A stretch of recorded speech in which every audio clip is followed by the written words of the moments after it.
ஆக்குங்க. இந்த வாரத்தில் கேட்ட தேவ செய்தியை மீண்டும் கூட நாம் தியானிப்போம். हम इस सत्य में सुना है वचन का और एक बार हम अध्ययन करें. இந்த உபவாச நாளிலேயும் நாம் இவ்வளவு நேரம் ஜெபித்தோம். इस उपवास के दिन में भी हम अब तक प्रार्थना किया.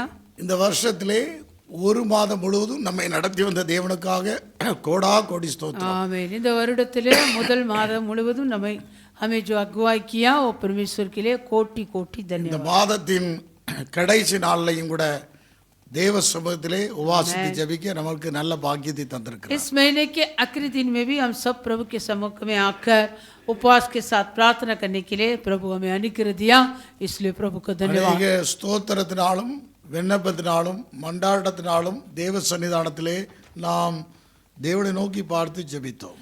कई स्तुति धन्यवाद और विनती प्रार्थना निवेदन के साथ हम प्रभु की ओर ताकर हम प्रार्थना किया. மல்கியாவின் புத்தகம் 3ஆம் அதிகாரம் 6வது வசனத்திலிருந்து நாம் தேவ வார்த்தையை கேட்டோம். मलाकी का पुस्तक 3 अध्याय में 6वां वचन से हम परमेश्वर का वचन को सुना. நான் கர்த்தர், நான் மாறாதவர், ஆகையால் யாக்கோப்பின் புத்திரராகிய நீங்கள் நிர்மூலமாகவில்லை. मैं यहोवा बदलता नहीं, इसी कारण हे याकूब की संतान तुम नष्ट नहीं हुई. நீங்கள் உங்கள் பிதாக்களின் நாட்களில் தொடங்கி என் கட்டளைகளை கைக்கொள்ளாமல் அவைகளை விட்டு விலகி போனீர்கள்.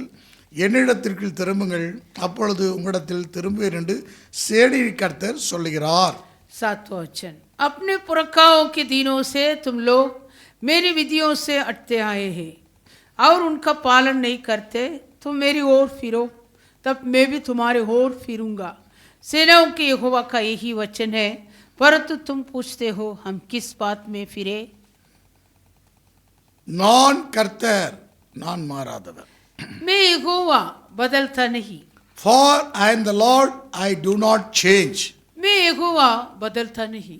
அவர் நேற்றும் இன்றும் என்றும் மாறாதவராக இருக்கிறார். वो कल और आज और युगानुयुग एक सा है. எபிரேயர் 13:8 சொன்னது போல इब्रानी की पत्री 13वां अध्याय 8वां இயேசு वचन. கிறிஸ்து நேற்றும் இன்றும் என்றும் மாறாதவர். यीशु मसीह कल और आज और युगानुयुग एक सा है. ஆகவேதான் வேதம் சொல்கிறது, வானமும் பூமியும் ஒளிந்து போனாலும் தேவனுடைய வார்த்தை ஒளிந்து போகாது. और शास्त्र कहता है आकाश और पृथ्वी टल जाएगा परंतु परमेश्वर का पवित्र वचन कभी न टलता है. வானமும் பூமியும் ஒளிந்து போகும், ஆனால் தேவனுடைய வார்த்தை ஒளிந்து போகாது. आकाश और पृथ्वी टल जाएगा परंतु उनका वचन कभी न टलता. மத்தேயு 24:35 சொன்னது போல आमीन. 24वां अध्याय मत्ती 24वां अध्याय 35वां वचन के अनुसार வானமும் பூமியும் ஒளிந்து போகும், என் வார்த்தைகளோ ஒளிந்து போவதில்லை. आकाश और पृथ्वी टल जाएगा परंतु मेरे वचन कभी न टलता. அவருடைய வார்த்தைக்கு நேராக திரும்புவோம். हम उनके वचन के ओर फेरेंगे. வார்த்தை ஒன்றே மாறாதது. आमीन. केवल वचन बदलता नहीं. நான் மாறாதவர் என்றால் அர்த்தம் என்ன? मैं यहोवा बदलता नहीं मतलब अर्थ क्या है? அவரது நித்திய தன்மையை வலியுறுத்துகிறார். वो अपने नित्य देवत्व को जोर से कहता है. emphasizing his eternal nature. அவரது நித்திய தன்மையை வலியுறுத்தி காண்பிக்கிறார். वो अपने नित्य गुण को जोर से कहता है. தேவத்துவத்தினுடைய பண்பு, परमेश्वर का गुण. அவருடைய பண்பு என்னன்னு சொன்னால் அவர் மாறாதவர். परमेश्वर का गुण क्या है? वो बदलता नहीं. இந்த உலகத்திலே எல்லாம் மாறி போகும். इस संसार के बाकी सब बदल जाएगा. ஆகவே நாம் எதை நம்ப வேண்டும்? इसलिए हम किस पर आशा रखना? ஆகவேதான் எபிரேயருக்கு நிருபம் 11ஆம் அதிகாரம் 1-2-3 வசனங்களிலே வாசிக்கிறோம். इब्रानी को पत्री 11वां अध्याय में पहला दूसरा और तीसरा वचन. விசுவாசமானது நம்பப்படுறவர்களின் உறுதியும் காணப்படாதலின் நிச்சயமாக இருக்கிறது. अब विश्वास आशा की हुई वस्तुओं का निश्चय और अनदेखी वस्तुओं का प्रमाण है. அதனாலே முன்னோர்கள் சாட்சி பெற்றார்கள். क्योंकि इसी के विषय में प्राचीनों की अच्छी गवाही दी गई. விசுவாசத்தினாலே நாம் உலகம் தேவனுடைய வார்த்தையினால் உண்டாக்கப்பட்டதென்றும் இவ்விதமாய் காணப்படுறவைகள் தோன்றப்படுகிறவைகளால் உண்டாகவில்லை என்றும் அறிந்திருக்கிறோம். विश्वास ही से हम जान जाते हैं कि सारी सृष्टि की रचना परमेश्वर के वचन के द्वारा हुई है, पर यह नहीं कि जो कुछ देखने में आता है वह देखी हुई वस्तुओं से बना हो। தேவனுடைய வார்த்தையை கொண்டுதான் தேவன் இந்த பூமியிலே உண்டாக்கினார். परमेश्वर अपने वचन के द्वारा ही इस सारी पृथ्वी की सृष्टि को रचाया। அப்ப இங்கே காணப்படுறவைகள் எல்லாம் இங்கே கவனிக்க வேண்டும். தோன்றப்பட்டிருக்கவை எல்லாம் இவ்விதமாய் காணப்படுறவைகள் தோன்றப்படுறவைகளால் உண்டாகவில்லை. पर यह नहीं कि जो कुछ देखने में आता है वह देखी हुई वस्तुओं से बना हो। அதாவது சிருஷ்டிகரால் சிருஷ்டிக்கப்பட்டது. सब सृजनहार के द्वारा सृष्टि किया गया। சிருஷ்டிங்கிறது இங்கே கவனிக்க வேண்டும் மாயை. और जो सृष्टि है वो बदल जाएगा, எல்லாம் மாறி போகும். सब बदल जाएगा, ஆனா சிருஷ்டிகர் परंतु सृजनहार மாறாதவர். न बदलता। ஆகவே தான் சிருஷ்டியை தொழுது கொள்ளாமல் சிருஷ்டிகரை தொழுது கொள்ள வேண்டும். आमीन। इसलिए सृष्टि को नहीं सृजनहार को दंडवत करना। ரோமருக்கு நிருபம் 1ஆம் அதிகாரத்திலே நாம் வாசிக்க முடிகிறது. रोमियो को पत्री पहला अध्याय எப்படிப்பட்டதாக இருக்கிறது என்று அந்த 25வது வசனத்தை வாசிக்கிறோம். 25 वचन। தேவனுடைய சத்தியத்தை அவர்கள் பொய்யாக மாற்றி சிருஷ்டிகரை தொழுது சேவியாமல் சிருஷ்டியை தொழுது சேவித்தார்கள். அவரே என்னென்றைக்கும் ஸ்தோத்திரிக்கப்பட்டவர். ஆமென். क्योंकि उन्होंने परमेश्वर की सच्चाई को बदलकर झूठ बना डाला और सृष्टि की उपासना और सेवा की, न कि उस सृजनकार की जो सदा धन्य है। आमीन। ஆண்டவருடைய நாமத்துக்கு மகிமை உண்டாகட்டும். प्रभु की नाम की महिमा हो। அப்ப சிருஷ்டியை தொழுது கொள்ளக்கூடாது, சிருஷ்டிகரை தொழுது கொள்ள வேண்டும். सृजनहार को है दंडवत करना है, सृष्टि को नहीं। ஆண்டவருடைய நாமத்துக்கு மகிமை உண்டாகட்டும். प्रभु की नाम की महिमा हो। அவை நாம் இந்த நாளிலே பார்க்கக்கூடிய தேவனுடைய வார்த்தை, और हम इन दिन में जो वचन को देखता है, நான் கர்த்தர், நான் மாறாதவர். मैं यहोवा बदलता नहीं। எம்பசைசிங் இஸ் இட்டர்னல் நேச்சர், அதாவது அவருடைய நித்திய தன்மையை வலியுறுத்தி காண்பிக்கிறார். वो अपने नित्य देवत्व को जोर देता है, அதாவது வலியுறுத்தி காண்பிக்கிறார். जोर देता है। எம்பசைசிங் ஆங்கிலத்தில் சொன்னா அதை வலியுறுத்துகிறது. वो जोर से कहता है। வேதத்தில் பல தடவை நாம் வேத பாட கூட்டத்தில் பார்த்தோம், हम நான் शास्त्र மாறாதவர் என்கிறதை அவர் நிரூபித்து காண்பித்தார். हम शास्त्र की सभा में भी सुना है, परमेश्वर में बदलता नहीं करके वो साबुत करके நான் மாறாதவர் என்கிறதை அவர் உறுதிப்படுத்தி காண்பிக்கிறார். वो ऐसे जोर देते हुए कहता है, मैं बदलता नहीं। எடுத்துக்காட்டாக சங்கீதம் 34ஆம் அதிகாரத்தில் கூட நாம் கடந்த நாட்களே ஒரு வார்த்தையை வாசித்தோம். वचन संगीता 34वां अध्याय 33ஆம் அதிகாரம் 33वां अध्याय 11வது வசனத்திலே வாசித்தோம். 13वां वचन। கர்த்தருடைய ஆலோசனை நித்திய காலமாகவும் அவருடைய இருதயத்தின் நினைவுகள் தலைமுறை தலைமுறையாகவும் நிற்கும். यहोवा की युक्ति सर्वदा स्थिर रहेगी, उसके मन की कल्पना है पीढ़ी से पीढ़ी तक बनी रहेगी। அப்ப அவருடைய ஆலோசனை நித்திய காலமாகவும் அவருடைய இருதயத்தின் நினைவுகள் எல்லாம் தலைமுறை தலைமுறையாக இருக்கிறது. यहोवा का युक्ति सर्वदा स्थिर रहेगा और मन की कल्पना पीढ़ी से पीढ़ी तक बनी रहेगी। இப்ப எந்த தலைமுறைகளிலும் அவர்தான் மாறாதவராக இருக்கிறார். किसी भी संतान में पीड़ित में वो ही बदलता नहीं। ஹல்லேலூயா. हालेलुया।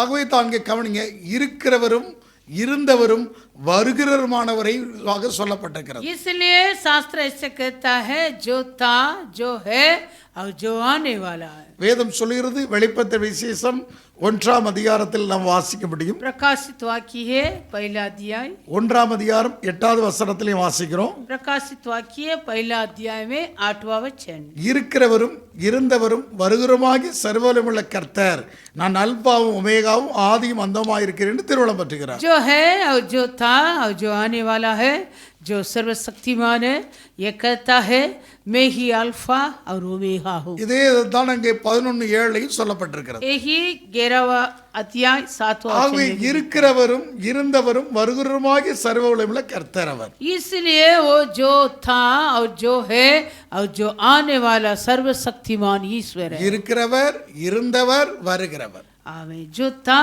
और जो है और जो आने அந்த वाला, இயேசு கிறிஸ்து நேற்றும் இன்றும் என்றும் மாறாதவர். उस यीशु मसीह कल और आज और युगानुयुग एक सा है। ஆதியிலே வார்த்தை இருந்தது, आदि में वचन था, வார்த்தை தேவனிடத்தில் இருந்தது, वचन परमेश्वर के அவர் साथ, தேவனோடு இருந்தார், वो परमेश्वर पर था, சகலம் அவர் மூலமாய் உண்டாயிற்று. सब कुछ उसके द्वारा उत्पन्न हुआ தேவனை ஒருவனும் ஒரு காலம் கண்டதில்லை. और परमेश्वर को कभी किसी ने कभी नहीं அந்த देखा। பிதாவினுடைய மார்பில இருந்தவர் இந்த பூமியிலே அதை நிறைவேற்றி சாட்சியாக நிரூபித்து காண்பித்தார். जो पिता के सीने पर था उसी मसीह ने इस पृथ्वी में गवाह के रूप में साबुत करके दिखाया। அவர்தான் மாறாதவர். ओ ही बदलता नहीं, நம்முடைய சிங்காசனத்திலே வீற்றிருக்கிறார். ओ सिंहासन में विद्यमान அந்த है। இயேசுவின் நாமத்தினால் उस यीशु के नाम से இந்த பூமியில इस पृथ्वी அந்த में மாறாதவரை கொண்டு उस अटल ईश्वर के द्वारा அற்புத அடையாளங்கள் அற்புத அதிசயங்களை அவர் செய்தார். वो अद्भुत चमत्कार को दिखाया, இப்பவும் செய்து கொண்டிருக்கிறார். अब भी करते रहता है। இனிமேலும் आने वाले में நம்மளை கூட்டி சேர்க்க வருகிறவர் हमें इकट्ठा करने के लिए आ रहा है, அவர் செய்கிறவராகவே இருக்கிறார். वो करने वाला है। அல்லேலூயா. हालेलुया। ஆண்டவர் நம்மை அழைக்கிறதும் ஒரு பெரிய அற்புத அதிசயம் தான். आमीन। प्रभु जो हमें बुलाया वो भी बड़ी अद्भुत चमत्कार புலானை है, கிளியாராக. वो बुलाने आ रहा है। அல்லேலூயா. हालेलुया। ஆண்டப்ப அவர்தான் இயேசு கிறிஸ்து நேற்றும் இன்றும் என்றும் மாறாதவர். वो यीशु मसीह आज और कल और युगानुयुग एक सा है, ஆகவேதான் அவர் ஆலோசனை நித்திய காலமாக இருக்கிறது. इसलिए उनका कल्पनाएं पीढ़ी से पीढ़ित रहता அவருடைய है இருதயத்தின் நினைவுகள் தலைமுறை தலைமுறையாக இருக்கிறது. और उनके मन की युक्ति सर्वदा स्थिर रहता है। அவை நம்முடைய வரக்கூடிய சந்ததிகளுக்கு நாம் தேவனுடைய வார்த்தைக்கு நேராகவே மாறாதவரை நோக்கியே திருப்பப்பட்டிருக்க வேண்டும். इसलिए आने वाले हमारे संतान वो परमेश्वर के उस वचन के ओर फेरने वाले अनुभव में रखना। திருப்பப்பட்டவர்களுக்கு தான் பெயர் எக்லீசியா अब சபை. जो लौट आए हैं उनका ये नाम है कलीसिया। சர்ச்னா கிரேக்க பதத்துல எக்லீசியா. कलीसिया मतलब यूनानी शब्द में एक्लीसिया। எக்லீசியா என்றால் என்ன? एक्लीसिया मतलब क्या है? வெளியே அழைக்கப்பட்டவர்கள். बाहर बुलाए हैं लोग। அல்லேலூயா. हालेलुया। அதாவது தெரிந்து கொள்ளப்பட்ட ஒரு தனி பிரஜை. एक चुने हुए अलग प्रजा। அவர்கள் யார்? वो कौन है? அல்லேலூயா. हालेलुया। ஆட்டுக்குட்டியாவுடைய இரத்தத்தினால் கழுவப்பட்டவர்கள். वो मेमना के लहू से धोए हुए लोग हैं। அவர்கள் எப்போதும் அவரையே நோக்கி பார்க்கிறவர்கள். वे लोग सर्वदा उनके ओर ताकने அந்த वाले, மாறாதவரை நோக்கி பார்க்க வேண்டும். जो कभी बदलता नहीं उसके ओर ताकने वाले। கர்த்தர் என்றால் என்ன தெரியுமா அர்த்தம்? आमेन। और प्रभु मतलब क्या है? கர்த்தர் என்றால் ஹிந்தியில பிரபு. आमेन। கர்த்தர் என்றா என்ன? अंग हिंदी में प्रभु, பிரபுதா करने वाला है. அதாவது ஆளுகை செய்கிறவர்। ஆளுகை செய்கிறவருக்கு பேர் தான் கர்த்தர். आमेन। जो प्रभुता करता उनका नाम है प्रभु। அல்லேலூயா. हालेलुया। இந்த பூமியில अनेक கர்த்தாக்கள் இருக்கலாம். और इस पृथ्वी में कई पराय देवता लोग है, அதான் வேதத்தில் நாம் வாசிக்க कई முடியுது. ईश्वर कहलाता है। 1 கொரிந்தியர்கள் நிருபம் पहला कुरिन्थियों को पत्री நாம் எடுத்து வாசித்தால் 8ஆம் அதிகாரம் 5வது வசனத்தில் வாசிக்கிறோம். 8वां अध्याय 5वां वचन। வானத்திலையும் பூமியிலையும் தேவர்கள் எனப்பட்டவர்கள் உண்டு, இப்படி अनेक தேவர்கள் अनेक கர்த்தாக்களும் உண்டாயிருந்தாலும். यद्यपि आकाश में और पृथ्वी पर बहुत से ईश्वर कहलाते 8ஆம் हैं, அதிகாரம் 5ஆம் வசனம். जैसे कि बहुत से ईश्वर और बहुत से प्रभु है। பிதாவாகிய ஒரே தேவன் நமக்கு உண்டு, அவராலே நமக்கு சகலம் உண்டாயிருக்கிறது, அவருக்கென்று நாம் உண்டாயிருக்கிறோம். இயேசு கிறிஸ்துனும் ஒரே கர்த்தரும் நமக்கு உண்டு, அவர் மூலமாய் சகலம் உண்டாயிருக்கிறது, அவர் மூலமாய் நாமும் உண்டாயிருக்கிறோம். तो भी हमारे लिए तो एक ही परमेश्वर है, अर्थात पिता जिसकी ओर से सब वस्तुएं हैं और हम उसी के लिए है, और एक ही प्रभु है अर्थात यीशु मसीह जिसके द्वारा सब वस्तुएं हुई और हम भी उसी के द्वारा है। அவர் ஒருவர் தான் மாறாதவர். केवल वही बदलता है। அவர்தான் நான் கர்த்தர். मैं यहोवा। அவரோடு கூட ஒன்றாக இருந்தவர் யாரு? அந்த கர்த்தர். उसी के साथ था, वो कौन है? प्रभु, கர்த்தராகிய இயேசு கிறிஸ்து. प्रभु यीशु मसीह। அல்லேலூயா. हालेलुया। இயேசு என்றால் என்ன? வார்த்தை. यीशु मतलब क्या है? वचन। ஆதியிலே வார்த்தை இருந்து வார்த்தை தேவன் அவர் தேவனோடு இருந்தார். आदि में वचन था, वचन परमेश्वर के साथ था, वो परमेश्वर था। அந்த யோவான் 1:14 சொல்கிறது, और यूहन्ना पहला अध्याय 14 वचन कहता है, வார்த்தையானது மாம்சமாகி, वचन देवदारी हुआ, வார்த்தை தான் மாம்சமானது, वो वचन ही देवदारी हुआ, கிருபையினாலும் சத்தியத்தாலும் நிறைந்தவராய் நமக்குள்ளே வாசம் பண்ணினார். अनुग्रह और सच्चाई से परिपूर्ण होकर हमारे बीच में அவருடைய डेरा மகிமையை किया। கண்டோம். हमने उसकी ऐसी அது महिमा பிதாவுக்கு देखी ஒரே பேரானுடைய மகிமைக்கு ஏற்ற மகிமையாகவே இருந்தது. जैसे पिता की एकलौती की महिमा। இந்த வார்த்தை, इस वचन உம்முடைய வார்த்தையின்படி ஆக கடவுது, நான் உமக்கு அடிமை என்று மரியாள் சொன்னார். और मरियम ने कही थी, आपके वचन के अनुसार मुझ पर हो, क्योंकि मैं आपका दास அந்த हूं। வார்த்தை தான் கற்பந்தரிக்கப்பட்டது. वो वचन ही गर्भ हुआ। மரியாளுக்கு யோசேப்புக்கு நியமிக்கப்பட்டிருக்கிற 2 பேரும் கூடி வருவனே பரிசுத்தாவினால் கற்போதியானார். मरियम और यूसुफ दोनों को मंगनी करके रखा था। वो दोनों इकट्ठे होने से पहले पवित्र आत्मा के द्वारा गर्भवती हुई। அவர்தான் கர்த்தர். वो ही प्रभु। அதனாலதாங்க அவங்க பரிசுத்த ஆவியில் அண்டி ஒருவதும் இயேசுவை கர்த்தர் என்று சொல்லக்கூடாதுன்னு ஒரு வார்த்தை சொல்லுங்க. इसलिए ऐसे एक वचन कहता है, पवित्र आत्मा बिना कोई भी यीशु को प्रभु नहीं कर सकता। ஆண்டவருடைய நாமத்துக்கு மகிமை प्रभु உண்டாகட்டும். की नाम की महिमा हो। எடுத்து வாசிக்கலாமா அந்த வசனத்தை கூட? 2 கொரிந்தியர்கள் நிருபம் दूसरा कोरिन्थियों को पत्री வாசிக்கலாம். பரிசுத்த ஆவியில் அண்டி வாசிப்போமா? ஆமென். கர்த்தர் என்று சொல்லக்கூடாது என்று ஒரு வார்த்தை சொல்கிறது. வாசிப்போம். கொரிந்தியர்கள் நிருபத்தில். ஆமென். 1 கொரிந்தியரில் இருக்கிறது அந்த வார்த்தை. எடுத்து पहला வாசி. कोरिन्थियों में होगा। 1 கொரிந்தியர் 12ஆம் அதிகாரம் पहला कोरिन्थियों 12वां अध्याय 3வது வசனம். 3रा वचन। தேவனுடைய ஆவியினாலே பேசுகிறவனும்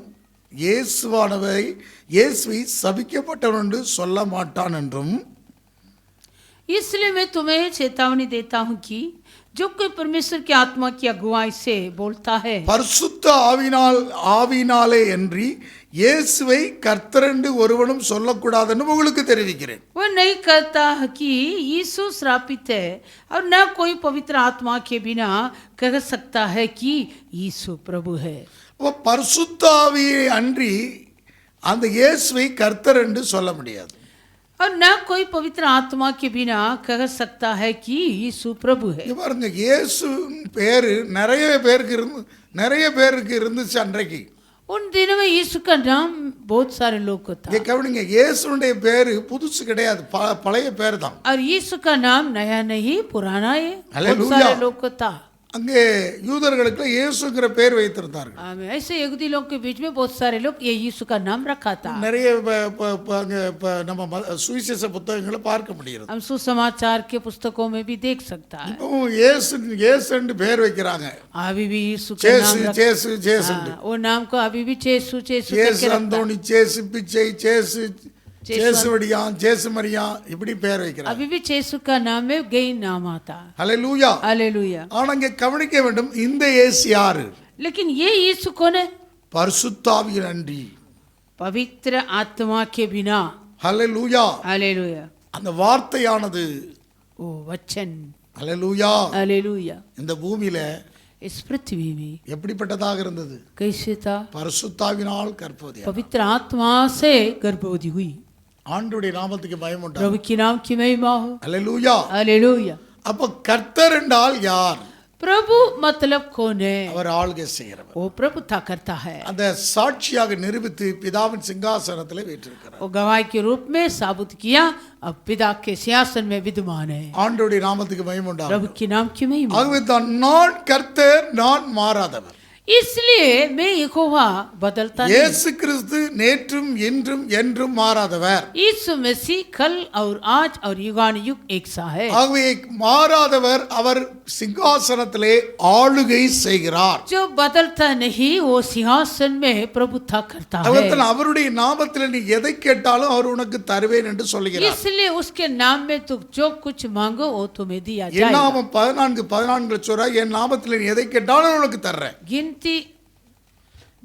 இல்ல யோவான் சொன்னேன். யோவான் युगन्ना 14:14 में जो कोई तू मेरे नाम से मांगेगा मैं तुम्हें दे दूंगा என் நாமத்துல எதை கேட்டாலும் உனக்கு தாரேங்கிறார். मेरे नाम से तू जो कुछ मांगेगा எதை நான் செய்வேங்கிறார். कुछ भी मैं करूंगा ஆனா 13வது வசனத்துல வாசித்தா परंतु 13 वचन நிறைய பேருக்கு 14வது வசனம் தான் சொல்ல தெரியும். बहुत सारे लोग को 14 वचन என் நாமத்துல நீ எதை கேட்டாலும் தருவேன், मेरे नाम से तू कुछ भी मांगेगा मैं दूंगा எல்லாம் செய்வேன். सब कुछ मैं ஆனா करूंगा 13வது வசனத்தை வாசித்தா लेकिन 13 वचन நீங்கள் என் நாமத்துல எதை கேட்பீர்களோ குமாரனில் பிதா மகிமைப்படும்படியாக அதை செய்வேன். आमीन 13 वचन में जो कुछ तुम मेरे नाम से मांगोगे वही मैं करूंगा कि पुत्र के द्वारा पिता की महिमा हो. அப்போ இங்கே கவனிக்க வேண்டும், அவருடைய நாமத்தினாலே நீங்கள் பிதா மகிமைப்படும்படியாகத்தான் அவர் செய்கிறார். आमीन कुछ भी हम मांगेंगे वो पुत्र के द्वारा पिता की महिमा होने के लिए वो करता है. ஏனென்றால் அந்த உலகத்துல அநேக இயேசு என்று பேர் இருந்தாலும் பிதா தான் அவரை மகிமைப்படுத்தி சிங்காசனத்தில் வச்சிருக்கார். क्योंकि इस संसार में यीशु के बहुत सारे नाम है लेकिन इस यीशु इस प्रभु को पिता ने महिमा किया. அவர் ஜெயித்து பிதாவின் சிங்காசனத்தில் இருக்கிறார். वो जय पाया पिता के सिंहासन में विराजमान है. அதான் யோவான் 16:23 வாசிக்கிறோம். यूहन्ना 16 अध्याय 23 वचन அந்த நாளில் நீங்கள் என்னிடத்திலே ஒன்றும் கேட்க மாட்டீர்கள், மெய்யாகவே மெய்யாகவே நான் உங்களுக்கு சொல்கிறேன், நீங்கள் நாமத்தினாலே பிதாவிடத்தில் கேட்டுக்கொள்வதுவோ அதை உங்களுக்கு தருவார். उस दिन तुम मुझसे कुछ न पूछे हुए मैं तुमसे सच सच कहता हूँ यदि पिता से कुछ मांगोगे तो वह मेरे नाम से तुम्हें देगा. இதுவரைக்கும் நீங்கள் என் நாமத்தினாலே ஒன்றும் கேட்கவில்லை, கேளுங்கள், அப்பொழுது உங்கள் சந்தோஷம் நிறைவாகும்படி பெற்றுக்கொள்வீர்கள். अब तक तुमने मेरे नाम से कुछ नहीं मांगा, मांगो तो पाओगे ताकि तुम्हारा आनंद पूरा हो जाए. இங்கே கவனிக்க வேண்டும், பிதா இல்லாம இயேசு இல்லை, இயேசு இல்லாம பிதா கிடையாது. पिता बिना यीशु नहीं, यीशु बिना पिता नहीं. அவர் யார் என்றால் மாறாதவர், वो कौन है? बदलता नहीं. நித்திய தன்மையுள்ளவர். आमीन वो नित्य देव. இதை நிரூபித்து காண்பித்தவர் தான் ஆண்டவராக இயேசு கிறிஸ்து. इस विषय को प्रभु यीशु मसीह साबित करके இந்த வார்த்தையை நிரூபித்து காண்பிக்கும்படியாகத்தான், ये वचन को साबित करके दिखाने के लिए வார்த்தையானது மாம்சமானது, वचन देवदारी அவர் हुआ, கிருபையினாலும் சத்தியத்தில் நிறைந்தவராய் நமக்குள்ள வாசம் பண்ணினார். अनुग्रह और सच्चाई से परिपूर्ण होकर हमारे अंदर डेरा किया. அவருடைய மகிமையை கண்டோம். हमने उसकी महिमा देखा. அந்த மகிமை எப்படிப்பட்டதாக वो இருந்தது? महिमा कैसे था? அந்த பிதாவுக்கு ஒரே பேராருடைய மகிமைக்கு ஏற்ற மகிமாவே இருந்தது. जैसे एकलौते पुत्र की महिमा. ஆகவே கர்த்தர் इसलिए प्रभु மாறாதவர், बदलता नहीं, அவர் மாறாதவர். वो नहीं बदलता. அதுதான் எம்பசைசிங் ஹிஸ் இட்டர்னல் நேச்சர், அதாவது அவரது நித்திய தன்மையை வலியுறுத்துகிறார். वो अपने नित्य देवत्व को जोर देते हुए कहता. ஆனால் மனிதன் எதை வலியுறுத்துகிறான்? परंतु मानो किस विषय को? இந்த பூமிக்குரியதே வலியுறுத்திக்கிட்டு இருக்கான். इस पृथ्वी के वस्तुओं पर. டெம்பரவரியே வலியுறுத்தி பேசிட்டு இருக்கிறான். वो जो निरंतर बिना वस्तुओं को वो लोग कहता है. டெம்பரவரி அதாவது காண்கின்றது அனித்தியம், காணாதது நித்தியம்.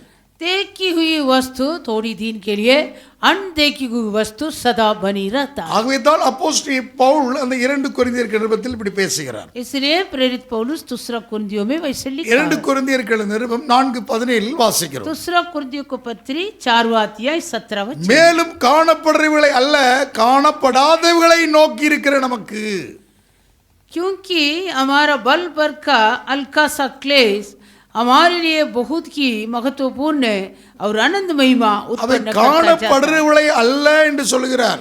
आमीन 18 वचन. देखी हुई वस्तुओं को नहीं காணப்படாதவைகளை நோக்கி, परंतु अनदेखी वस्तुओं को देखते रहे. நீங்க எதை நோக்குகிறாய்? तो किसको देखता है?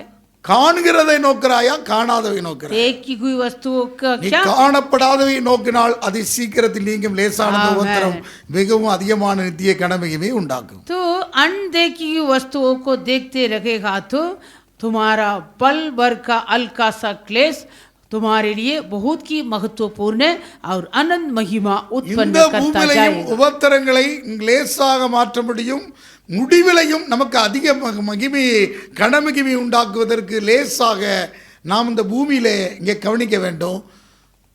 நாம் லெகுவாக நம்முடைய மரணத்தை லெகுவாக நாம் இருக்கும்.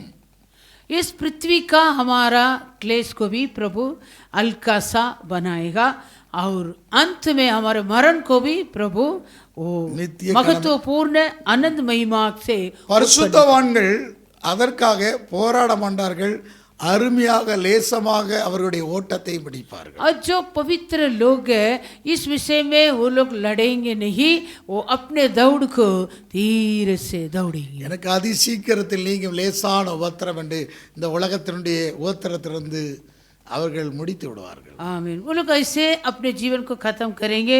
मेरा इस पृथ्वी का ஏன்னா हर एक அதிகமான क्लेश, நித்திய மகிமைக்கு போகிட்டார். क्योंकि वो लोग समझता है मैं आनंद महिमा में जा रहा हूँ. ஆண்டவருடைய நாமத்துக்கு மகிமை உண்டாகும். प्रभु के नाम की महिमा हो. ஆகவே நாம் எதை நோக்கி இருக்கிறோம்? इसलिए हम किसके ओर ताकत? அதுதான் எபிரேயர் 12:1 சொல்றார், விசுவாசத்தை துவக்கினரும் விசுவாசத்தை முடிக்கிறோமாக அந்த இயேசுவை நோக்கி நீ பொறுமையோடு நமக்கு நியமித்திரு ஓட்டத்தில் ஓடு. इसलिए इब्रानी 12वां अध्याय पहला वचन में लिखा है, जो विश्वास के करता और सिद्ध करने वाला उसी से के ओर ताकते हुए तो अपने दौड़ में धीरे से दौड़ो. இப்போ காணாததை நோக்கி நீ ஓடு. तो अनदेखी वस्तुओं के ओर ताकते हुए दौड़ो. அந்த நித்திய தன்மையை வலியுறுத்தி அவர் காண்பிக்கிறார். वो अपने नित्य देवत्व को जोर से कहता है. அந்த மாறாதவர், वो बदलता नहीं. அவரை நோக்கி நாம் ஓட வேண்டும். उनके ओर ताके हम दौड़ें. ஆண்டவருடைய நாமத்துக்கு மகிமை प्रभु உண்டாகட்டும். के नाम की महिमा. அதுதான் நம்ம வேத பாட கூட்டத்தில் தியானித்தோம். इसलिए हम शास्त्र की सभा में अध्ययन किया.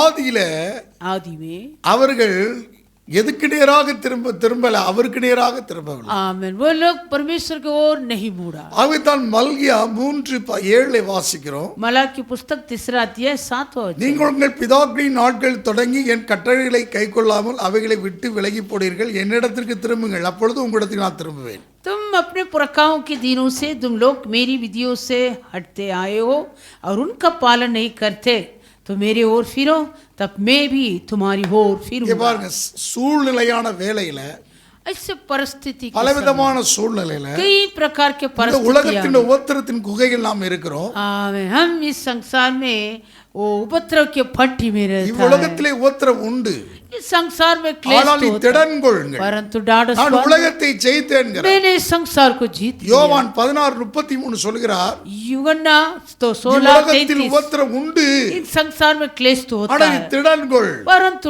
நான் உலகத்தை ஜெயித்தேன். मैं इस संसार को जीत அப்ப लिया. அவதுக்கு நேராக திரும்பாம उसी को और नहीं थकता है. உபத்திரமான வேலையில और उपद्रव के समय में நாம் எங்கே திரும்புகிறோம்? हम कहाँ मुड़ता है?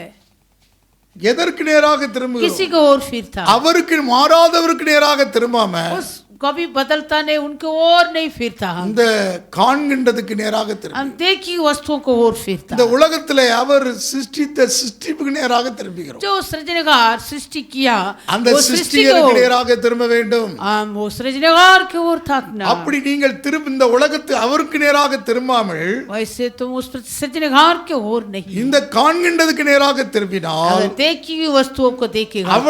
அவரை அது வேறுதான் இங்கே கவனிக்க வேண்டும். அதை தேவன் கோபமாக வஞ்சிக்க எதிர்த்து நிற்கிறார். इसलिए परमेश्वर के कोप हम पर फटकता है. ஆகவே தேவன் நேராக திரும்பாததான், आमीन. जो परमेश्वर को और न फिरता है, அவருக்கு நேராக திரும்பாம परमेश्वर के ओर नहीं, நாம் அவரை திருப்ப முயற்சிக்கிறோம். लेकिन हम परमेश्वर को अपने ओर फिराने सोच रहे हैं. அதான் இங்க விக்கிரக ஆராதனை. ये मूर्ति पूजक. அல்லேலூயா. हालेलुया.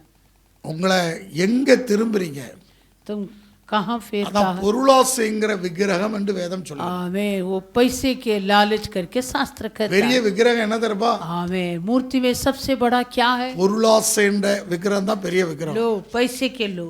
வேதத்துல அங்க கொலேசியர்கள் நிருபத்தில் இதை வாசிக்க முடியுது. कुलूसियों को पत्री. கொலேசியர்கள் நிருபம் कुलूसियों 3ஆம் அதிகாரம் 3 अध्याय 5வது வசனத்துல வாசிக்கிறோம். 5वां वचन.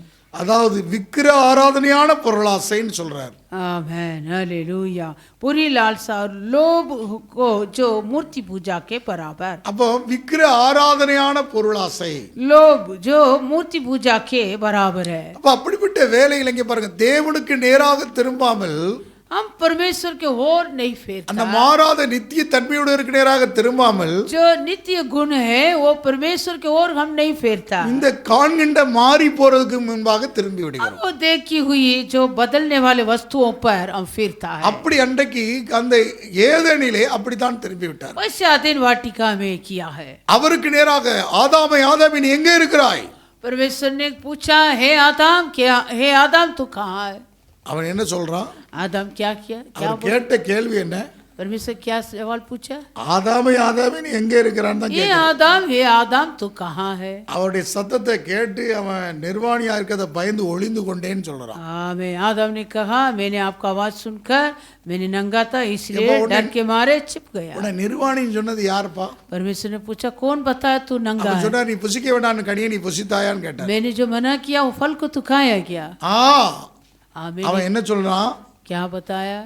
ஆமான்னு சொல்லல, हाँ करके नहीं गए. அவன் தேவனுக்கு திரும்பி இருக்கணும். वो तुरंत परमेश्वर को और फेरना, உடனே ஒத்துக்கொண்டிருக்கணும். तुरंत वो कबूल करना. என்னுடனே இருக்கும்படி தேவரீர் தந்த ஸ்திரீ தான் விருட்சத்தின் கனியை தந்தா எனக்கு கொடுத்தா நான் புசித்தேன். जो मेरे संग रहने के लिए तूने दिए, वो स्त्री ने वो फल को मुझे दिया, मैंने खाया. எவ்வளவு பெரிய புரட்டு பேசலாம் பாருங்க. कितने बड़े उलट की बात है. இவளை உண்டாக்குறதுக்கு ஸ்திரீயை கொடுக்கறதுக்காக உனக்கு தேவன் அந்த விருட்சத்தை நீ புசிக்க வேண்டாம்னு கட்டளையை தந்துட்டார். वो स्त्री को तुम्हें देने से पहले आज्ञा को तुझे दे दिया. அதுக்கு அப்புறமா தான் ஸ்திரீயை உண்டாக்குனார். आदम आज्ञा पाने के बाद स्त्री को बनाया. விலா எலும்புல இருந்து उनके पसली गाटी से நீ தான் எல்லாத்துக்கும் பேர் வைத்த. आदम ने सारे रचना को सृष्टि को नाम रखा. ஆனால் இவன் என்ன சொல்றான்? நீர் தந்த ஸ்திரீ என்று அவரிடத்துல திரும்ப. परंतु आदम ने कहा, जो तूने दिया है वो स्त्री. இங்க பாருங்க, அவன் யாருக்கு நேரா திரும்புறான்? वो किसी को और फेरता था, அவரை திருப்புறான். परमेश्वर को अपने ओर இவன் திரும்பல. आदम परमेश्वर को नहीं फिरा. நீர் கட்டளைய நான் மீறிட்டேன்னு சொல்லி இவன் திரும்பி இருக்கணும் அவர்கிட்ட.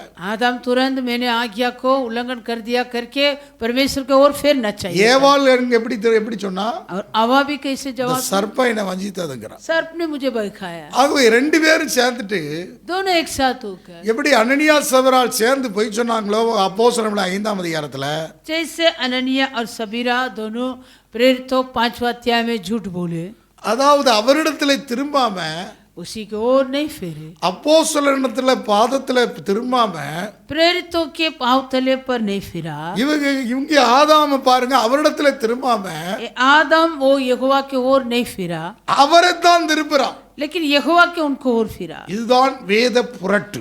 यही वचन को उलटने वाले अनुभव. ஆகவே மாறாதவருக்கு நேராக திரும்ப வேண்டும். आमें उस बदलता नहीं कभी उनके என்னிடத்திலே திரும்புங்கள், மாறாதவர் நான்.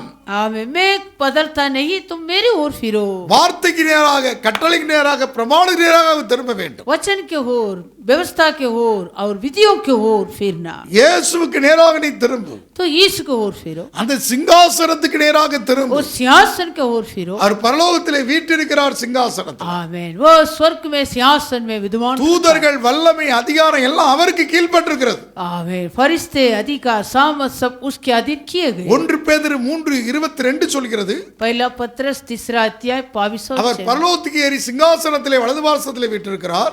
आमीन. वो स्वर्ग में जाकर सिंहासन में தூதர்கள், पिता के दाहिने ओर जा बैठा. தூதர்கள் வல்லமை அதிகாரம் எல்லாம் அவருக்கு கீழ்ப்பட்டிருக்கு. फरिश्तों अधिकार सामर्थ सब उनके अधीन किए गए. அப்ப எல்லாம் அவரை நோக்கி நீ பார், அவருக்கு நேராக திரும்பு. आमीन. तो उनको और ताको, उनको और फिरो. அவருக்கு நேராக திரும்பாமல், उनको और नहीं फिरता. விசுவாச ஜீவியத்துக்கு நேராக திரும்பாமல், विश्वास के जीवन को और नहीं फिरता. விசுவாசத்தை துவக்கினரும் முடிக்கிறமாக அவரை நோக்கி நீங்கள் திரும்பாமல், जो विश्वास के करता और सिद्ध करने वाले उस यीशु को और फिर பொறுமையோடு ஓடக்கடவன் சொல்றாரு. धीरे से दौड़ने के लिए कहता है. ஆனால் நாம் வேற எங்கேயோ திரும்பிறோம். परंतु हम और किसी को और உலகத்துக்கு ताकता, திரும்பிகிறோம். इस संसार के ओर ताकता. அங்கே வனாந்தரத்திலே எகிப்துக்களை திரும்பி விட்டது. आमीन. वहाँ वो लोग इजराइल लोग मिस्र के ओर देखता था. அவர்கள் திரும்ப அவர்களுடைய இருதயம் அங்கே திரும்பி விட்டது. उन लोगों का मन मिस्र के ओर बैठा வணங்கா है. கழுத்துள்ள ஜனங்கள், वो अठीली लोग थे. அவர்கள் முரட்டாட்டம் பண்ணின ஜனங்கள். वो लोग ऐसे टेढ़ी काम किए. எப்படிப்பட்ட திருப்பப்பட்டவர்களாக இருக்கிறார்கள்? कैसे वो लौटाए वो अनुभव में थे. நீங்களும் நானும் திருப்பப்பட்டு தேவனுடைய சபையில இயேசு இரத்தத்தினால் கழுவப்பட்டு சேர்க்கப்பட்டிருக்கிறோம். तुम और मैं भी लौट आए हैं यीशु मसीह के लहू के द्वारा अपने कलीसिया में. प्रभु हमें जोड़ा किया. மனம் திரும்புங்கள், பரலோகராஜ்யம் சமீபமா இருக்கிற பிரசங்கம் பண்ணப்பட்டது. इसलिए समाचार सुनाता है, मन फिरो स्वर्ग के राज निकट है. திருப்பப்பட்டவர்களுக்கு பேர்தான் और जो लौट आए हुए लोगों के नाम है தேவனுடைய திருச்சபை, परमेश्वर का मंडली. திருப்பப்பட்டவர்கள் மறுபடியும் அங்கே திரும்ப கூடாது. और जो लौट आए वापस उस मिस्र की ओर नहीं விட்டு ताकना। வந்த தேசத்திற்கு சமயம் கிடைத்தாலும் திரும்பிடக்கூடாது. आमीन। अगर जो हम छोड़ के आया उस देश में यदि हमको समय मिलेगा तो भी वापस लौटना। அபிரகாம் விட்டு வந்த தேசத்துக்கு சமயம் கிடைத்த ஆனால் திரும்பல வாக்குத்தத்தம் பண்ணப்பட்டது. अब्राहम को समय मिला जो छोड़ के आया था उस देश में जाने के लिए, लेकिन नहीं गया। லோத்து மனைவி திரும்பி பார்த்துட்டா. लेकिन लूत की पत्नी मुड़ के देख रही थी। அப்ப திரும்பிடக்கூடாது. हम मुड़ना नहीं। எகிப்தை விட்டு வெளியே கொண்டு வந்தாரு, நீ திரும்ப போக கூடாதுன்னு சொல்லிட்டேன். मिस्र देश से निकलकर बाहर बुलाकर लेकर आया, परमेश्वर ने कहा तू वापस वहां मुड़ना नहीं। எகிப்துல போய் ரதமும் குதிரையுமே வாங்கி போக கூடாதுன்ட்டார். मिस्र में जाके रथ और घोड़ा लेने नहीं जाना। அப்ப திரும்பப்பட்ட அனுபவம் लौट आए हुए மீண்டும் நீ அவரிடத்திலே திரும்ப வேண்டும். तो दोबारा उस परमेश्वर की ओर ताकना।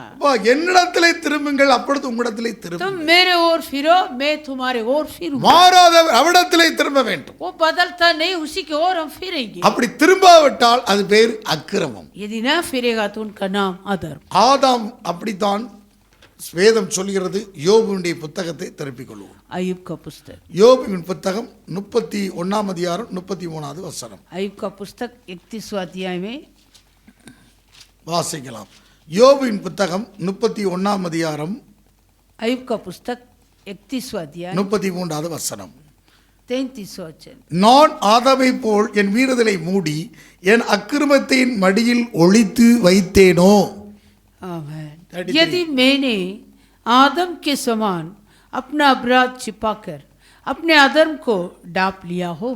ஓகே, கவனிக்க வேண்டும். தேவனிடத்தில் திரும்பாதவன் தன்னை தேவனை தன்னிடத்திலே திருப்ப நினைக்கிறான் பாருங்க, வார்த்தைக்கு கீழ்ப்படியாம. जो कोई वचन को आज्ञा पालन बिना वो यहोवा की ओर न फिरता है, लेकिन यहोवा मेरे ओर फिरना सोच, வேதத்தையே புரட்டுகிறது தான் அர்த்தம். ये एक अर्थ है वचन को उलट। ஆதியிலே வேதத்தை புரட்டிட்டான். आमीन। शुरुआत में वो वचन को उलट दिया, அதனால்தான் அவன் பொய்க்கு பிதாமா இருக்கிறான்னு சொல்றான். इसलिए उनके बारे में कहता है वो झूठा है और झूठा के पिता है। அதனாலதான் இங்க யோவான் 8:44 அவன் பொய்க்கு பிதான்னு சொல்லிட்டார். यूहन्ना 8वां अध्याय 44वें वचन में वो झूठा है और झूठा के पिता है। அவரிடத்திலே திரும்பாமல், அவரை நம்மிடத்திலே வார்த்தை இடத்திலே நாம் திரும்பாமல், நாம் அவரை நம்மிடத்தில் திரும்பி நம்ம சூழ்நிலைக்கு ஏற்ற மாதிரி, நம்ம சந்தர்ப்பத்துக்கு ஏற்ற மாதிரி, நம்ம இந்த பூமிக்கு ஏற்ற மாதிரி நம்ம திருப்பிக்கிற கூடாது. हम वचन के ओर नहीं फिरता, लेकिन वचन हमारे ओर फेरना सोच के हम अपने परिस्थितियां के अनुसार ये देखी वस्तुओं की ओर देखता है। நம்ம உலகத்துல நம்ம ஜீவிக்கிறதுக்கு ஏற்ற மாதிரி நாம் திரும்பிக்கிற கூடாது. हम अपने ये जगत में जीवन बिताने के लिए हमारे मनमानी अनुभव में ஓ இஷ்டமோட வாழ்க்கைக்காக அவரை நீ திருப்பணும்னு நினைக்க கூடாது. तेरे इच्छा से जीवन बिताने के लिए उस वचन को हमारे ओर फेरना नहीं। நான் இதுக்கு முன்பாக நாம் இஷ்டமோட வாழ்ந்து கொண்டிருந்தோம், क्योंकि इससे पहले हम अपनी इच्छा के अनुसार जिए। அப்படித்தான் எபேசியருக்கு நிருபம் 2ஆம் அதிகாரத்திலே வாசிக்கிறோம். इफिसियों 2 अध्याय, எபேசியருக்கு நிருபம் 2ஆம் அதிகாரம் इफिसियों 2 1-2 வசனங்களை வாசிக்கலாம். पहला और दूसरा। அக்கிரமங்களினாலும் பாவங்களினாலும் மரித்தவர்களாயிருந்த உங்களை உயிர்ப்பித்தார்.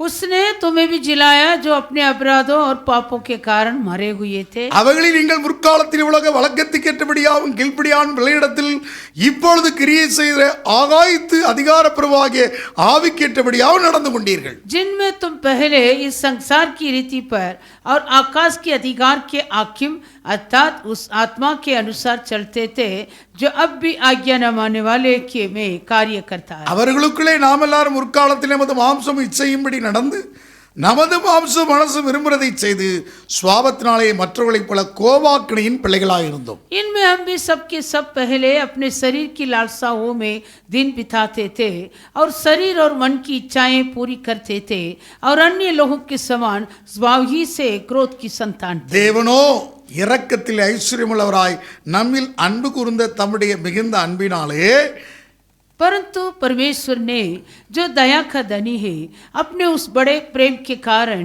जिससे उसने हमसे प्रेम किया। எதனால? 5வது வசனம் ரொம்ப முக்கியம். அக்கிரமத்தில் மரித்தவர்களாக இருந்த நம்மை கிறிஸ்துவோடு கூட உயிர்ப்பித்தார், கிருபையினாலே ரட்சிக்கப்பட்டீர்கள்। जब हम अपराधों के कारण मरे हुए थे तो हमें मसीह के साथ जिलाया, अनुग्रह ही से तुम्हारा उद्धार हुआ। இந்த அக்கிரமம் எங்க இருந்து வந்துச்சுங்க? ये अधर्म कहां से आया? ஆதாம்கிட்ட இருந்து வந்துச்சு। आदम से आया ये अपराध। ஒருவனுடைய மீறுதலினாலே, एक मनुष्य के ஒருவனுடைய अपराधों के कारण, கீழ்ப்படியாமையினாலே, एक मनुष्य के आज्ञा ना ஒருவனுடைய मानने से, அக்கிரமத்தினாலே एक मनुष्य के उल्लंघन से முழு உலகமும் सारी जगत அந்த தேவனை விட்டு பிரிவினை உண்டாக்கி விட்டது. परमेश्वर से अलग हो गया। வேதம் சொல்கிறது ஏசாயா 59ஆம் அதிகாரம், ஏசாயா 59वां अध्याय, ஏசாயா 59:2 வாசிக்கிறோம். ஏசாயா 59 में 2, உங்கள் அக்கிரமங்களே உங்களுக்கும் உங்கள் தேவனுக்கு நடுவாக பிரிவினையை உண்டாக்குகிறது. परंतु तुम्हारे अधर्म के कामों ने तुमको तुम्हारे परमेश्वर से अलग कर दिया है, और तुम्हारे पापों के कारण उसका मुंह तुमसे ऐसे छिपा है कि वह नहीं सुनता। உங்கள் பாவங்களே அவர் உங்களுக்கு செவிகொடாதபடிக்கு அவருடைய முகத்தை உங்களுக்கு மறைக்கிறது. आमीन। तुम्हारे पापों के कारण उसका मुंह तुमसे ऐसे छिपा है कि वह नहीं सुनता।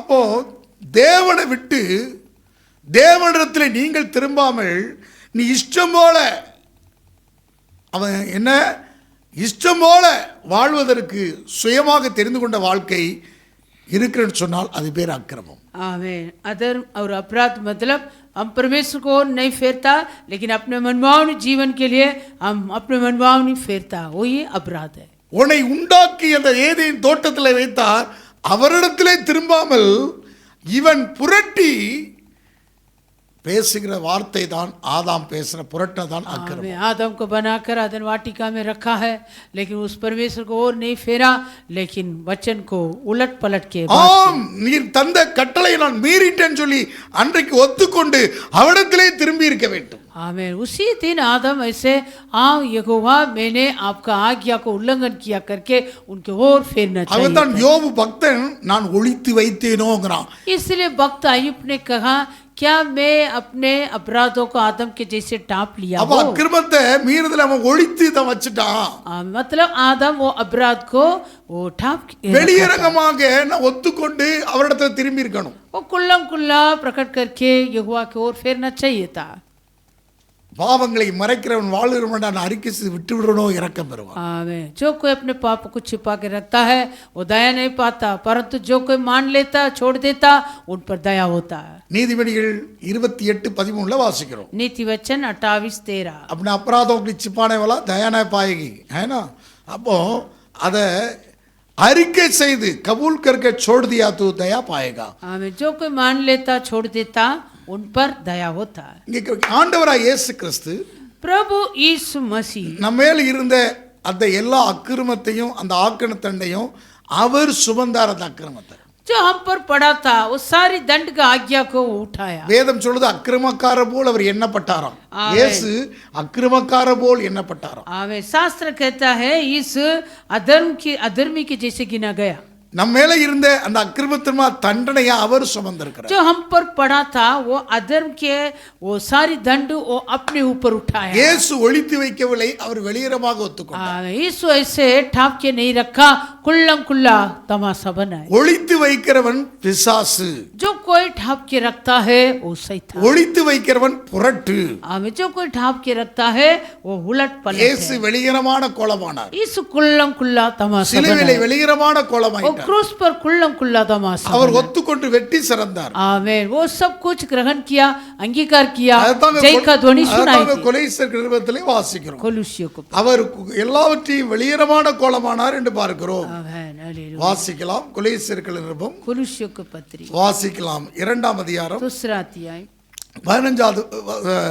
14-15 வசனங்களை வாசிக்கலாம். 14 और 15 वचन। நமக்கு எதிரடியாகவும் கட்டளைகளினால் நமக்கு விரோதமாக இருந்த கையெழுத்தை குலைத்து அதை நடைபெறாதபடி எடுத்து சிலுவை மேல் ஆணி எடுத்து துரைத்தனங்களை அதிகாரங்களை உரிந்து கொண்டு வெளியரமான கோலமாக்கி அவைகள் மேல் சிலுவையில் மேல் வெற்றி சிறந்தார். और विधियों का वह लेख जो हमारे नाम पर और हमारे विरोध में था मिटा डाला और उसे क्रूस पर कीलों से जड़कर सामने से हटा दिया है। ஆதாம் முதலாய் आदम से लेकर அவரிடத்தில் திரும்பாமல் उस पर फिरा नहीं, தன்னுடைய அக்கிரமங்களையும் ஒளித்து வைத்து பாவமாக अपने अपराधों को छिपा छिपा कर पाप हो गया। எதிரடையாகவே தேவன் வந்து கொண்டிருக்கிறார்.